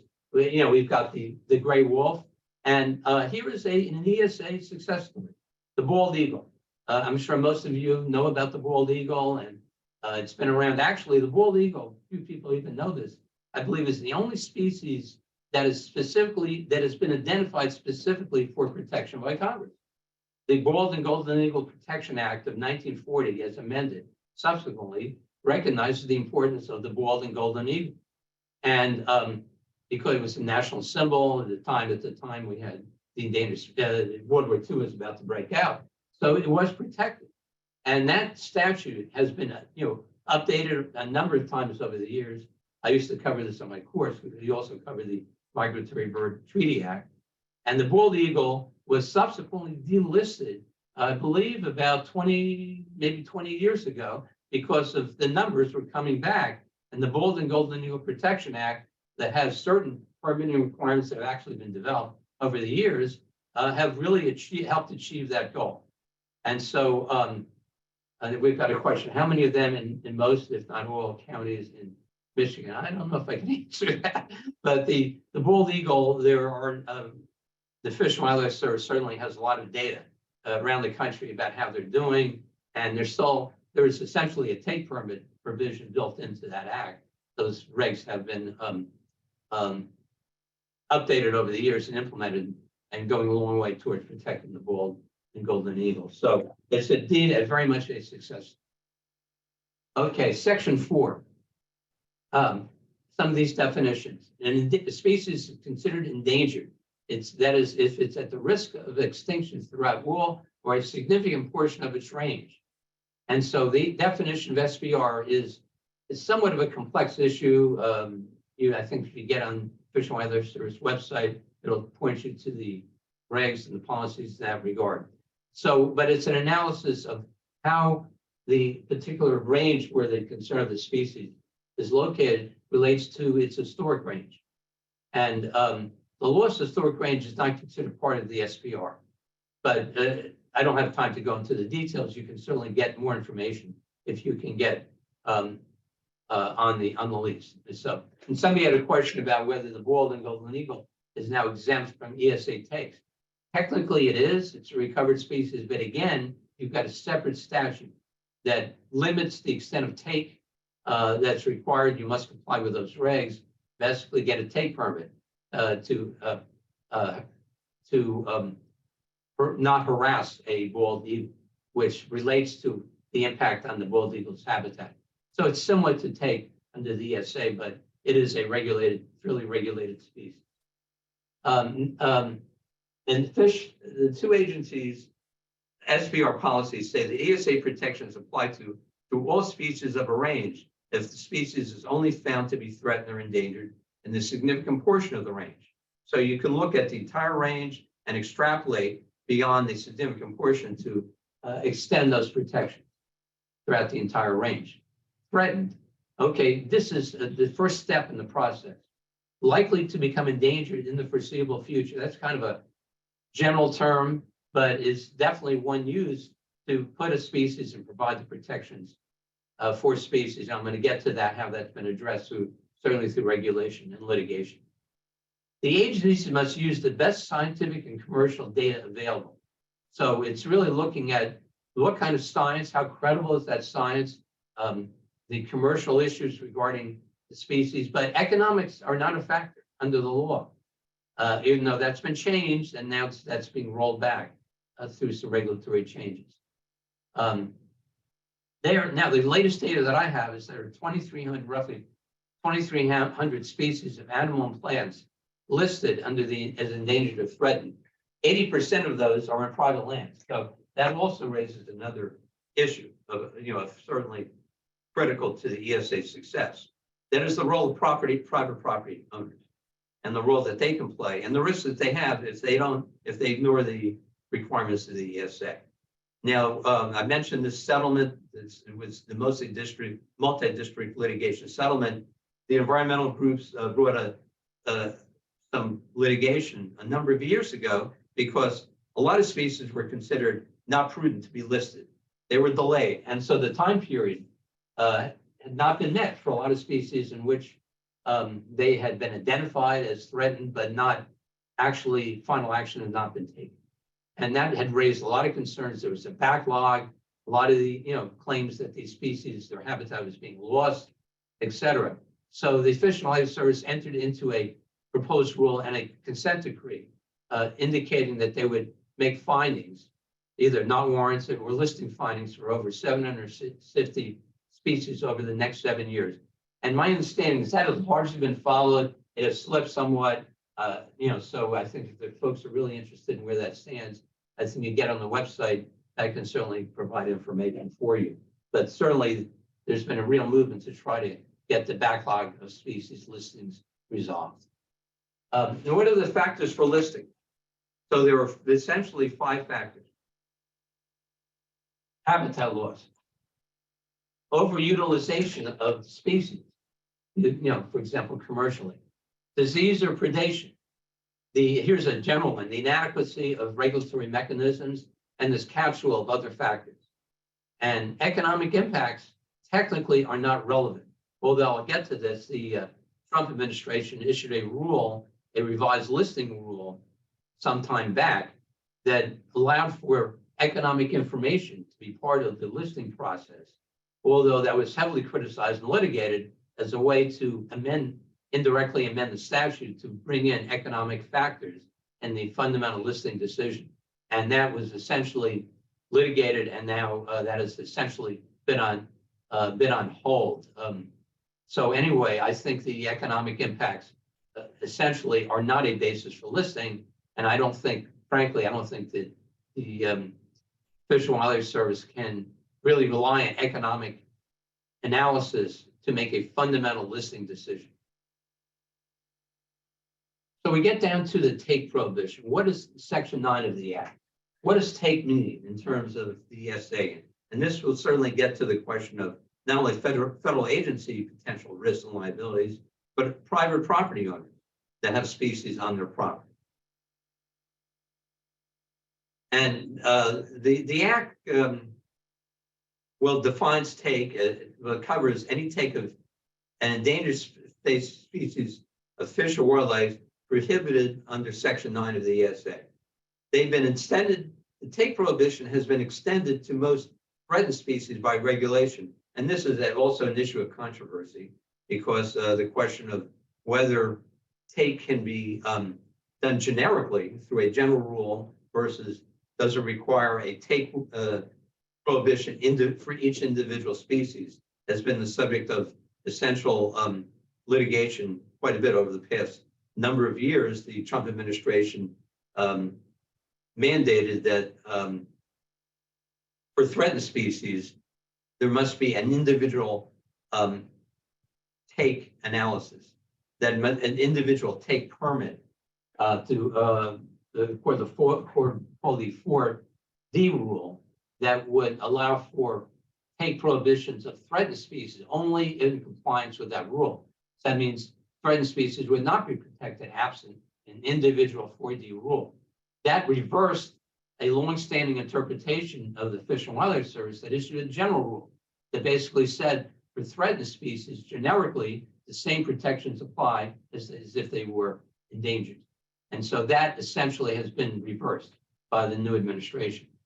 Now, the question is, does take extend and we've got a question about why do plants not receive the equal protections as animals? Well, that's an interesting question. And the language in the statute really focuses on take of endangered species, species, and not so much plants as in terms of the take prohibitions that apply broadly. Without getting into too much in the weeds, the way that has been interpreted is the take of endangered, takes are prohibited against plants, but plants are only protected from the specific take prohibition in terms of private property. when that take is involved, lands that are under federal jurisdiction. It does not extend, as the Ninth Circuit held a number of years back, to plants removed from private wetlands subject to court jurisdiction. In other words, if you have a proposed action like a 404 permit and you've got a potential take of a plant, the protections that take liability does not apply under that regulatory scenario. If that plant is located on federal land, like BLM land, for example, then the take prohibition would apply as if it were a take of an animal species. And so that has been a subject of controversy, but I think the interpretation of the Ninth Circuit in response to that question is that the take prohibition intended by Congress was only focused primarily on animal species, unless a plant was found on federal land. So other prohibitions, the prohibitions on importing and exporting species, and that covers the role of the Endangered Species Act international. And even at the Department of Justice, a lot of the enforcement has been focused very much on importation of endangered species parts, elephant tusks, for example. There's been a lot of illegal wildlife taking out in Africa. Organized crime has been involved in that. So there's been a lot of enforcement to look at those kinds of violations. So importing, exporting, et cetera. The CITES provision of the Act lists sort of an international agreement of how many species are protected internationally. And, obviously you get a permit, but they're very tough to get. They're very rigorously enforced.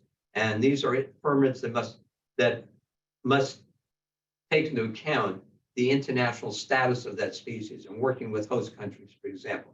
So the ESA has an extraterritorial effect. The United States working with so many countries around the world where the primary habitat for those species. And of course, it restrictions on the sale or offer to sell of endangered species. Again, we see the link to organized crime. Again, transportation in the course of commercial activity, the possession or transportation of illegally taken wildlife, all the things that I've been talking about. And of course, you can be held liable strictly for violation of an ESA regulation. Like a lot of environmental statutes, the ESA is considered a strict liability statute. You don't have to have specific intent to harm a species or to violate an ESA regulation to be held liable. And so that's been a key part of the enforcement process. Okay, I want to talk about the take definition. This is central to the Act. Okay, the term take, to harass, harm, pursue, hunt, shoot, wound, kill, capture, or collect or intent to collect. So it's a very broad statement. Where the definition has been applied is the harm definition. The harm definition is it's a broad term. The question is, what does it mean? How is it interpreted? And it relates to modification of habitat. Again, I talked initially about the protection of habitat and how essential that is to the ESA. We've got a question about Supreme Court's recent turn to a more functional view of it. Okay, I can get to that as we get towards the end of the presentation, but that raises some interesting questions of administrative law. So the harm definition that was issued by the agencies back in the 90s is that an act that actually kills or injures wildlife. And here's the key language. Such acts may include significant habitat modification or degradation by significantly impairing essential behavioral patterns, including breeding, feeding, or sheltering. That is a key definition that has been litigated a number of times over the years. That is, when does habitat modification actually harm a species and kick in the risk and potential liabilities for anybody doing any work in species habitat, including a federal agency? The fish and wildlife harm definition was upheld by the Supreme Court in Babbitt versus Sweet Home in 1995. I participated and wrote an amicus brief in that case, and I think it's one of the key early cases defining the scope of the ESA that has been followed. Now, why that's particularly important is, I believe, it's concurrence. The harm definition was very broadly upheld by the majority, but Justice O'Connor and writing a concurrence and upholding the definition, but put some parameters on that, applying, saying that the harm definition must apply concepts of proximate causation and foreseeability, and talked about a case involving sheep in Hawaii, where the issue of whether ESA liability is where the sheep would eat seeds from a certain plant that was essential to the palila bird and the continued existence of the palila bird, and where that issue about whether that, destroying those plants was a foreseeable harm to the palila bird. And her view is that it was not, because there are so many intervening causes. This concept of proximate causation for lawyers knows that it's really cabined by foreseeability, that not every consequence of an act leads to a legally supportable liability for that actor. So, and that approach from Justice O'Connor has been applied quite a bit in ESA cases over the years. And the Aransas Project versus Shaw is, I think, a relatively recent case which applied those principles, where there was water permitting of withdrawal of water in Texas that arguably had impacted the habitat of the whooping bird in the Gulf of Mexico. And there, the Fifth Circuit said no, because there were so many intervening causes that led to the decline of the whooping bird that the actual withdrawal by the state agency there, state water agency, was not a foreseeable consequence of the harm, the loss of habitat to the palila bird. So again, the court applied the proximate causation principles.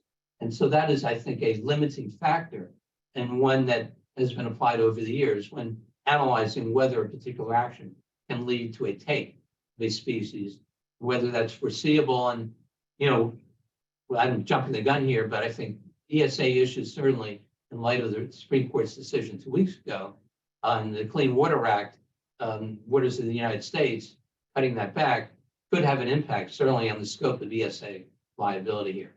So let me get on to the exceptions to the take prohibition while I take a swig of water here.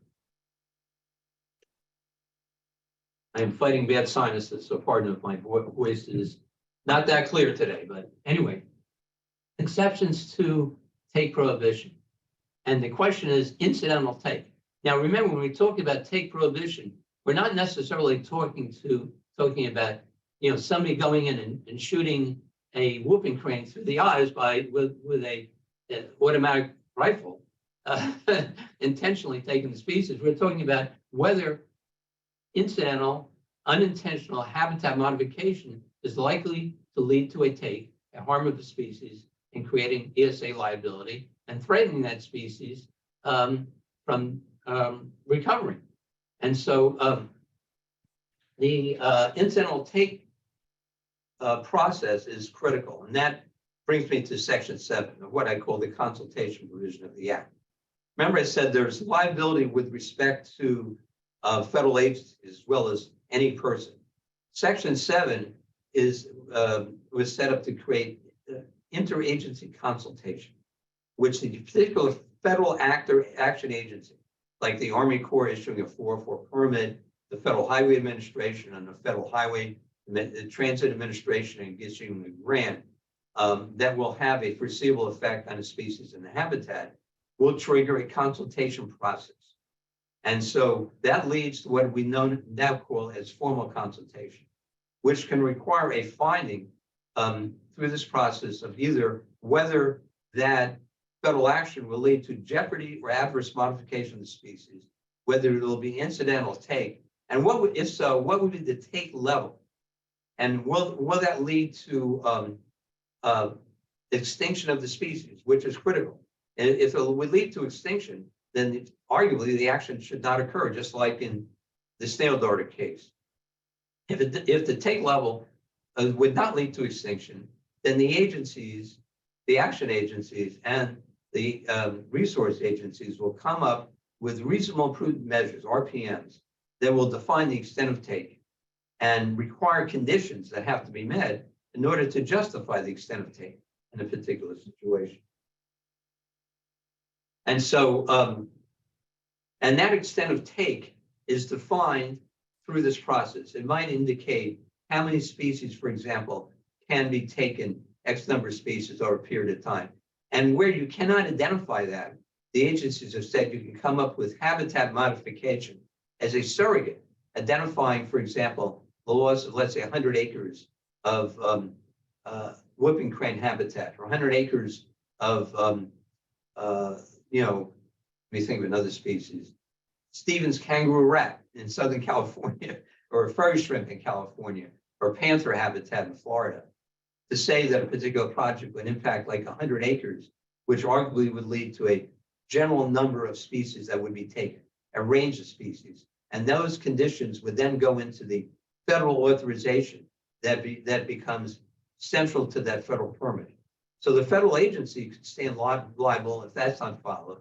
The permittee, the entity that's receiving the federal benefit, whether it's a permit, a grant, et cetera, must comply with that as well. Now, exceptions to the take prohibition, the hardship exception is very hard to establish. You can't have a situation where a landowner can come in and say, hey, we've got wolves that are eating my sheep and it's going to put me out of business. And that's a hardship. No, I think that the law does not extend to that. The hardship exception is fairly narrow as I see it, that there must be strong evidence of what kind of economic hardship would result that would allow you to take, harm, shoot wolves that are actually taking your flock. And that has to be demonstrated with that kind of analysis and that kind of economic information. A presumption that simple economic harm is not enough to create a hardship. Experimental populations. This is another provision of the Act that has been very important in recovery, where populations of species, we've seen this in the wolf, where they have been transplanted to to other habitat areas to bring them back. And so if you're, for a landowner that's working in an experimental population designated habitat area, if the take under 10J of the Act is authorized, then you're in compliance with the Act and there's no liability. But still, to cost benefit analysis, what is appropriate for the experimental population, for the habitat to be used to help bring that species back from the brink of extinction. There are certain prohibitions for Alaska natives that I want to get into that. There are certain pre-act, certainly in Alaska native subsistence hunters in Alaska have been allowed to grandfather certain takes of whales and et cetera that have been subsistence, et cetera. I mentioned 4D rules for threatened species. Again, the issue there is whether a blanket rule that had been in effect for a long time to protect threatened species, or under the Trump administration's rule that take prohibitions will not apply unless there is an individual 4D rule. And again, that's been rescinded. So the services have gone back to the generic 4D rule. And what we call habitat conservation plans. I'm going to get into that in a second. It's okay. Now, suppose you're dealing with a non-federal action. And let's say you're a landowner that you've avoided, you don't want to deal with the Army Corps, you don't want to deal with, EPA, you've avoided any federal jurisdiction, but you own property that's known habitat for a species. I worked on one dealing with the Delmarva fox squirrel on the eastern shore of Maryland, and our client avoided any federal action, but this housing development was going to be in the known habitat for the Delmarva fox squirrel, an endangered species that needed this large land area, connectivity, et cetera, as habitat. What you can apply for what is known as an incidental take permit. A landowner can seek a Section 10 permit from the Fish and Wildlife Service that will allow you to incidentally take that species through habitat modification. But that requires developing a habitat conservation plan that you have to go through a fairly detailed process. You must show the adequate funding. It cannot result in jeopardy. And you must have specific mitigation measures that must be implemented to the maximum extent practical. And those measures must be complied with. So it's a fairly detailed process. The HCP can be fairly rigorous. It can be subject to litigation.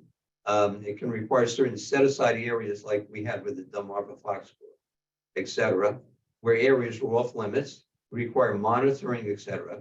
And those special measures must be followed. So that is is available.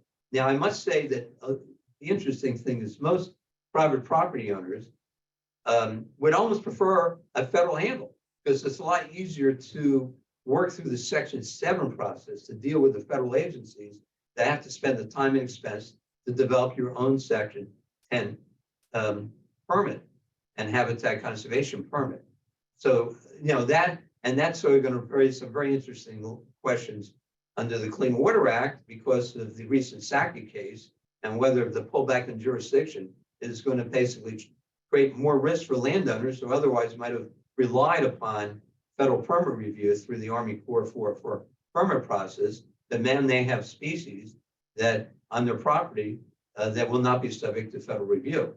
So that creates somewhat of a dilemma.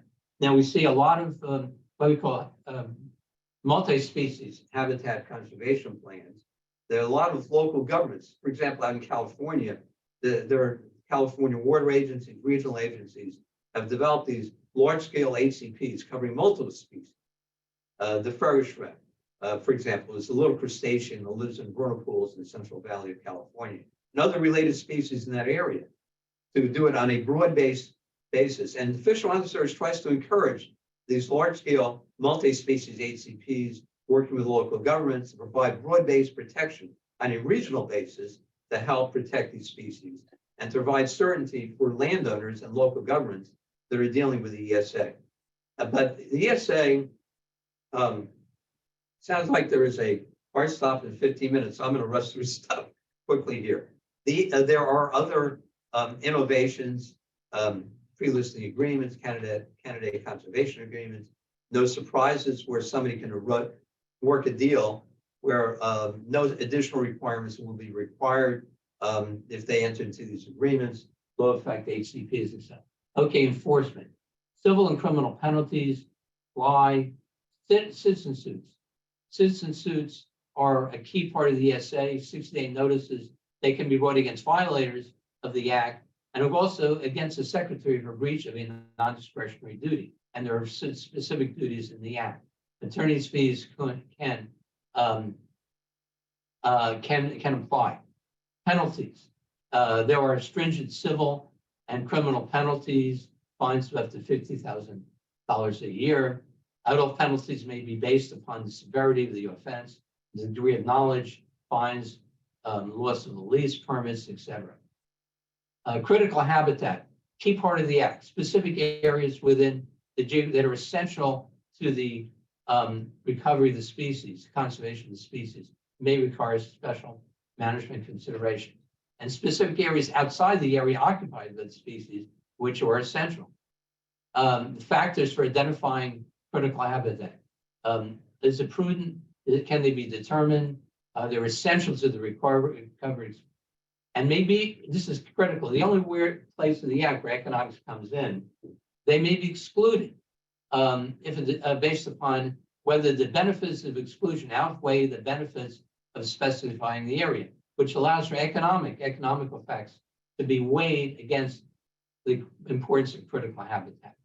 Now, for a long time, the service has said decisions not to exclude are unreviewable. The Supreme Court in the Weyerhaeuser case dealing with the Gulf tortoise in 2018 said that decision not to exclude is reviewable under APA principles. Economic, I mentioned economic. The services have adopted incremental approach. Will compare the impacts with and without designation of the species. The Weyerhaeuser case is very important because it dealt with whether critical habitat would extend it to unoccupied areas, especially areas that may not even have all the factors needed right now. We could develop those factors in the future. The Trump administration issued a rule that narrows things, basically saying that unoccupied areas must currently have those factors that support specific life processes. That was rescinded on June 24th of 2022. I mentioned the consultation process. I've already covered that. Affirmative duties. There's an affirmative duty on all federal agencies to utilize their authorities in furtherance of the act. Agencies have an affirmative obligation to develop conservation programs themselves, where they had not previously done. Prohibitions. I mentioned the prohibitions and jeopardy, destroy habitat modification, covers all federal agencies and activities. Adverse modification, again, broadly defined to include activities that substantially delay or impair the ability of a habitat to develop species that are necessary for their recovery. I mentioned the consultation process, and here just briefly on SACIT, and it sounds like we're not going to have a lot of time to get into the impact of the recent Supreme Court decision, but they're triggered by discretionary action, just like with NEPA. Is there a discretionary action involved? And that is, for the vast percentage of federal actions, there's some discretion involved, but there are certain activities and actions where they're non-discretionary in nature, where, for example, certain management requirements are dictated by Congress for managing water resource projects, where the Corps of Engineers must follow certain non-discretionary steps. So the question of whether something is a discretionary action or not is key. And looking at there's a consultation handbook, sort of the Bible of Section 7, issued in 1998, and how to carry out the process. And Supreme Court, once again, in 2007, got into whether consultation is a requirement for a state to assume the Clean Water Act NPDES permit program. The court narrowly interpreted the law to say, with respect to delegation, that Congress made it very specific as to what the state would have to demonstrate. ESA consultation was not in the letter of the law, so was not required for a state to assume the 402. I mentioned informal consultation, biological assessments. Formal consultation conducted by the agencies results in a biological opinion. Informal consultation is the vast extent of way to go, because you can resolve things informally through that process without necessarily going through the formal biological opinion process, by working at conditions, mitigation, et cetera, that are susceptible to the species without actually generating the need for a formal biological opinion. I mentioned incidental take statements. One of the key another big Supreme Court case is Bennett versus Spear in 1997. Another case that I was involved in, of whether a biological opinion, which is part of the process but not the end of the process, is judicially reviewable as final agency action. And the court made it very clear to Justice Scalia in his very strongly worded opinion, say that a biological opinion can be sued because it basically sets the parameters of what a property owner must comply with, even though it may not be the end of final review, but it's final enough to set the liabilities, the risks involved, to create the harms involved, to create standing for a property owner to sue. So therefore, property owners can challenge a biological opinion. Biological options on recovery. Numerous courts have rejected biological opinions for failure to impact recovery, et cetera. I do want to get to climate. You can't create irreversible, irretrievable commitment of resources in advance, so agencies have to look before they leap. You can't take action in advance. You can reinitiate consultation. There's the God Squad that was built in after the Standard case. That's basically a number of agencies getting together, designated by Congress, can actually authorize extinction. But that has only been used a couple of times. And actually, in the Standard case, it basically came around and Congress overrode it eventually and authorized the completion of the dam, and the Standard has recovered. So anyway, climate change. I know we're really running low of time. Unfortunately, I wish I had more time to cover climate change. But climate change is so key right now. We have a whole in government approach to judging climate, and it's certainly so important to the endangered species. We've seen loss of habitat. Certainly, the polar bear is a prime example, and aquatic, but that's not the only example. There's so much with respect to climate change that goes into listing and modeling, baseline impacts. What are the projections involved? that's, and the polar bear listing as threatened was challenged, and the model that projected that the polar bear could become endangered by mid-century was upheld as a reasonable model.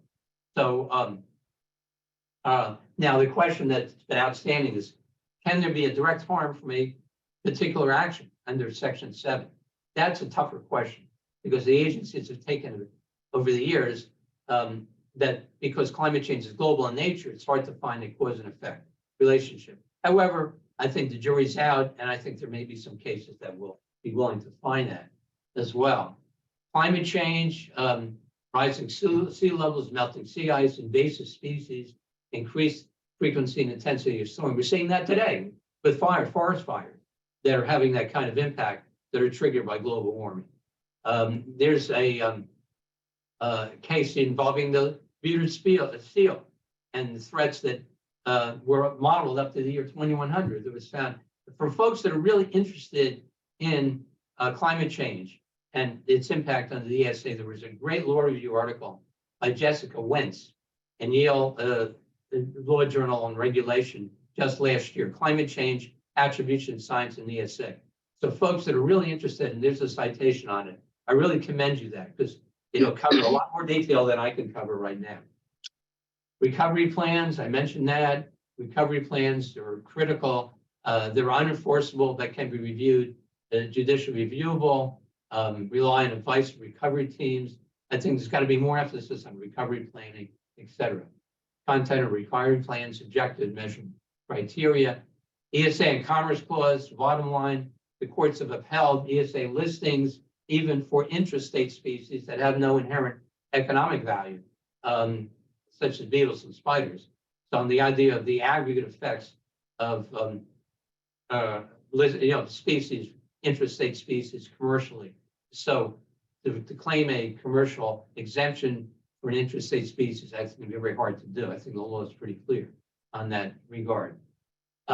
Just briefly, the Trump administration's ESA regulations on remand, a federal judge vacated the number of the rules, the listing and designation of critical habitat, the Section 7 consultation process that was made a lot stricter and more restrictive, more property oriented, the Section 4D rule, et cetera. Now, that rule, interestingly enough, that vacature has been stayed by the Supreme Court. So the services still have to try, grapple with a good number of the Trump administration rules that, as a matter of policy, they're not crazy about, but they still have to deal with that.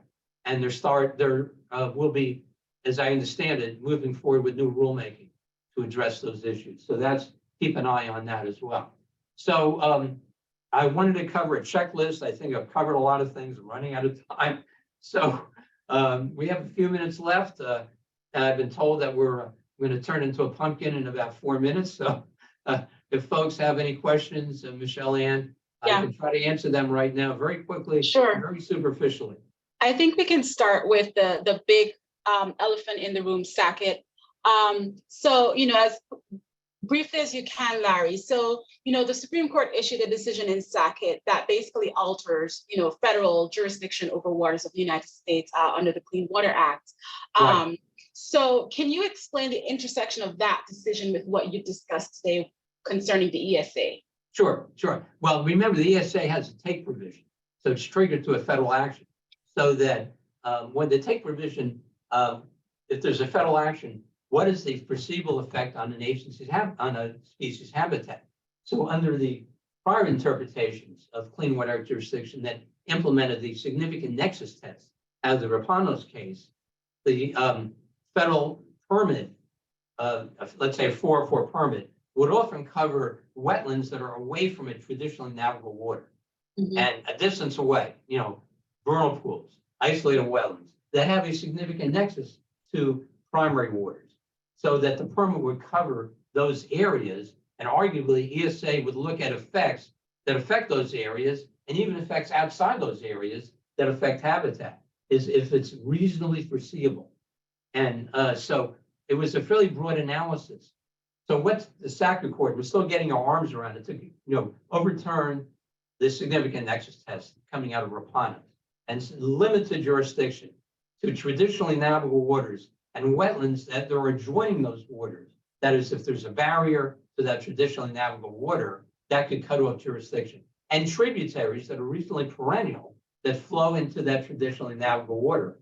And so that eliminated jurisdiction over isolated wetlands, eliminated the significant nexus test, which was criticized as nebulous. By the way, full disclosure, I wrote a brief for a number of trade associations. I've been involved in this case for a good number of years following it. But the point is, now we've got this decision that is out there, and that could affect ESA review and consultation. Because if the extent of jurisdiction has now been limited, then arguably impacts to vernal pools and isolated wetlands a distance away that may be habitat may not be subject to the Section 7 consultation process, unless the impacts to primary waters would be foreseeable. And that's still subject of discussion. But that raises questions about property owners that are that have land in those other areas.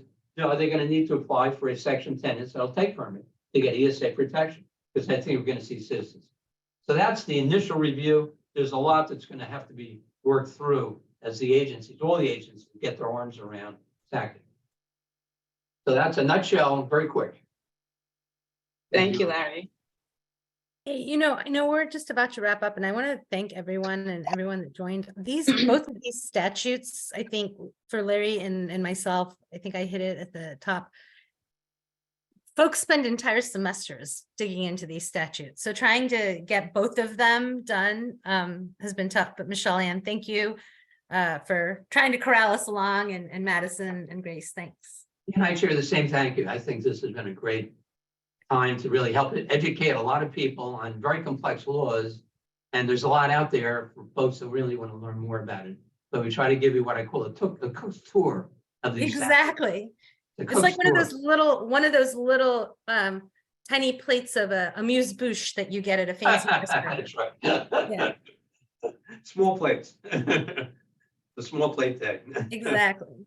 Thank you all so much. Michelle Ann, I want to give you one opportunity. Do you have anything else you wanted to add or any closing remarks? No, nothing major to add except thank you to Larry and Manisha for kind of dipping our toes into, areas of law that, folks take entire semesters, entire law school, entire career trying to figure out Right? the contours and the outer bounds of some of this stuff. So thank you all very much. Thank you again. So much for your wonderful presentations. We appreciate your time and your efforts to educate our audience on environmental law. These were truly informative presentations on complex statutes. As we were just saying, you could spend so much more time speaking about this, but I think you all summarized them very well for our audience. To our audience who's still here, please join us back at 12 p.m. ET on Thursdays throughout June and July. Next week, our summer school session will be focused on the Clean Water Act. And yes, our speakers will be speaking about SACIT v. EPA at that point. There's also a breaking news webinar in about 45 minutes here at ELI as well about it. So please register on eli.org if you'd like to attend that session or any of our upcoming summer school programs. Thank you again to our audience for attending, to Michelle Ann, Larry, and Manisha for speaking, and to our ELI staff for working through the tech issues. Have a great day and stay safe if you are in a state affected by the air quality issues. Thank you so much. Thank you. Thank you again. Right. Take care. And then were we supposed to stay on? Larry, that was, I have to say, a phenomenal job. I am so sorry that I punched you. I think as you got through your slides, you appreciate, you get into it and it's like, oh my gosh, I can't, there's too much to get into, And I really wanted to spend a lot more time on climate, I know, It's so critical to ESA, and I had to rush through that and all the cases and stuff. So I know that's the trouble. It's you get going and you're so involved in ensconced in all these issues and you lose track of time. But no, you were great. Sure. And I deliberately, on that note on climate, I deliberately did not even put a slide that had the word climate in my partly because my colleagues at CEQ, I mean, ever since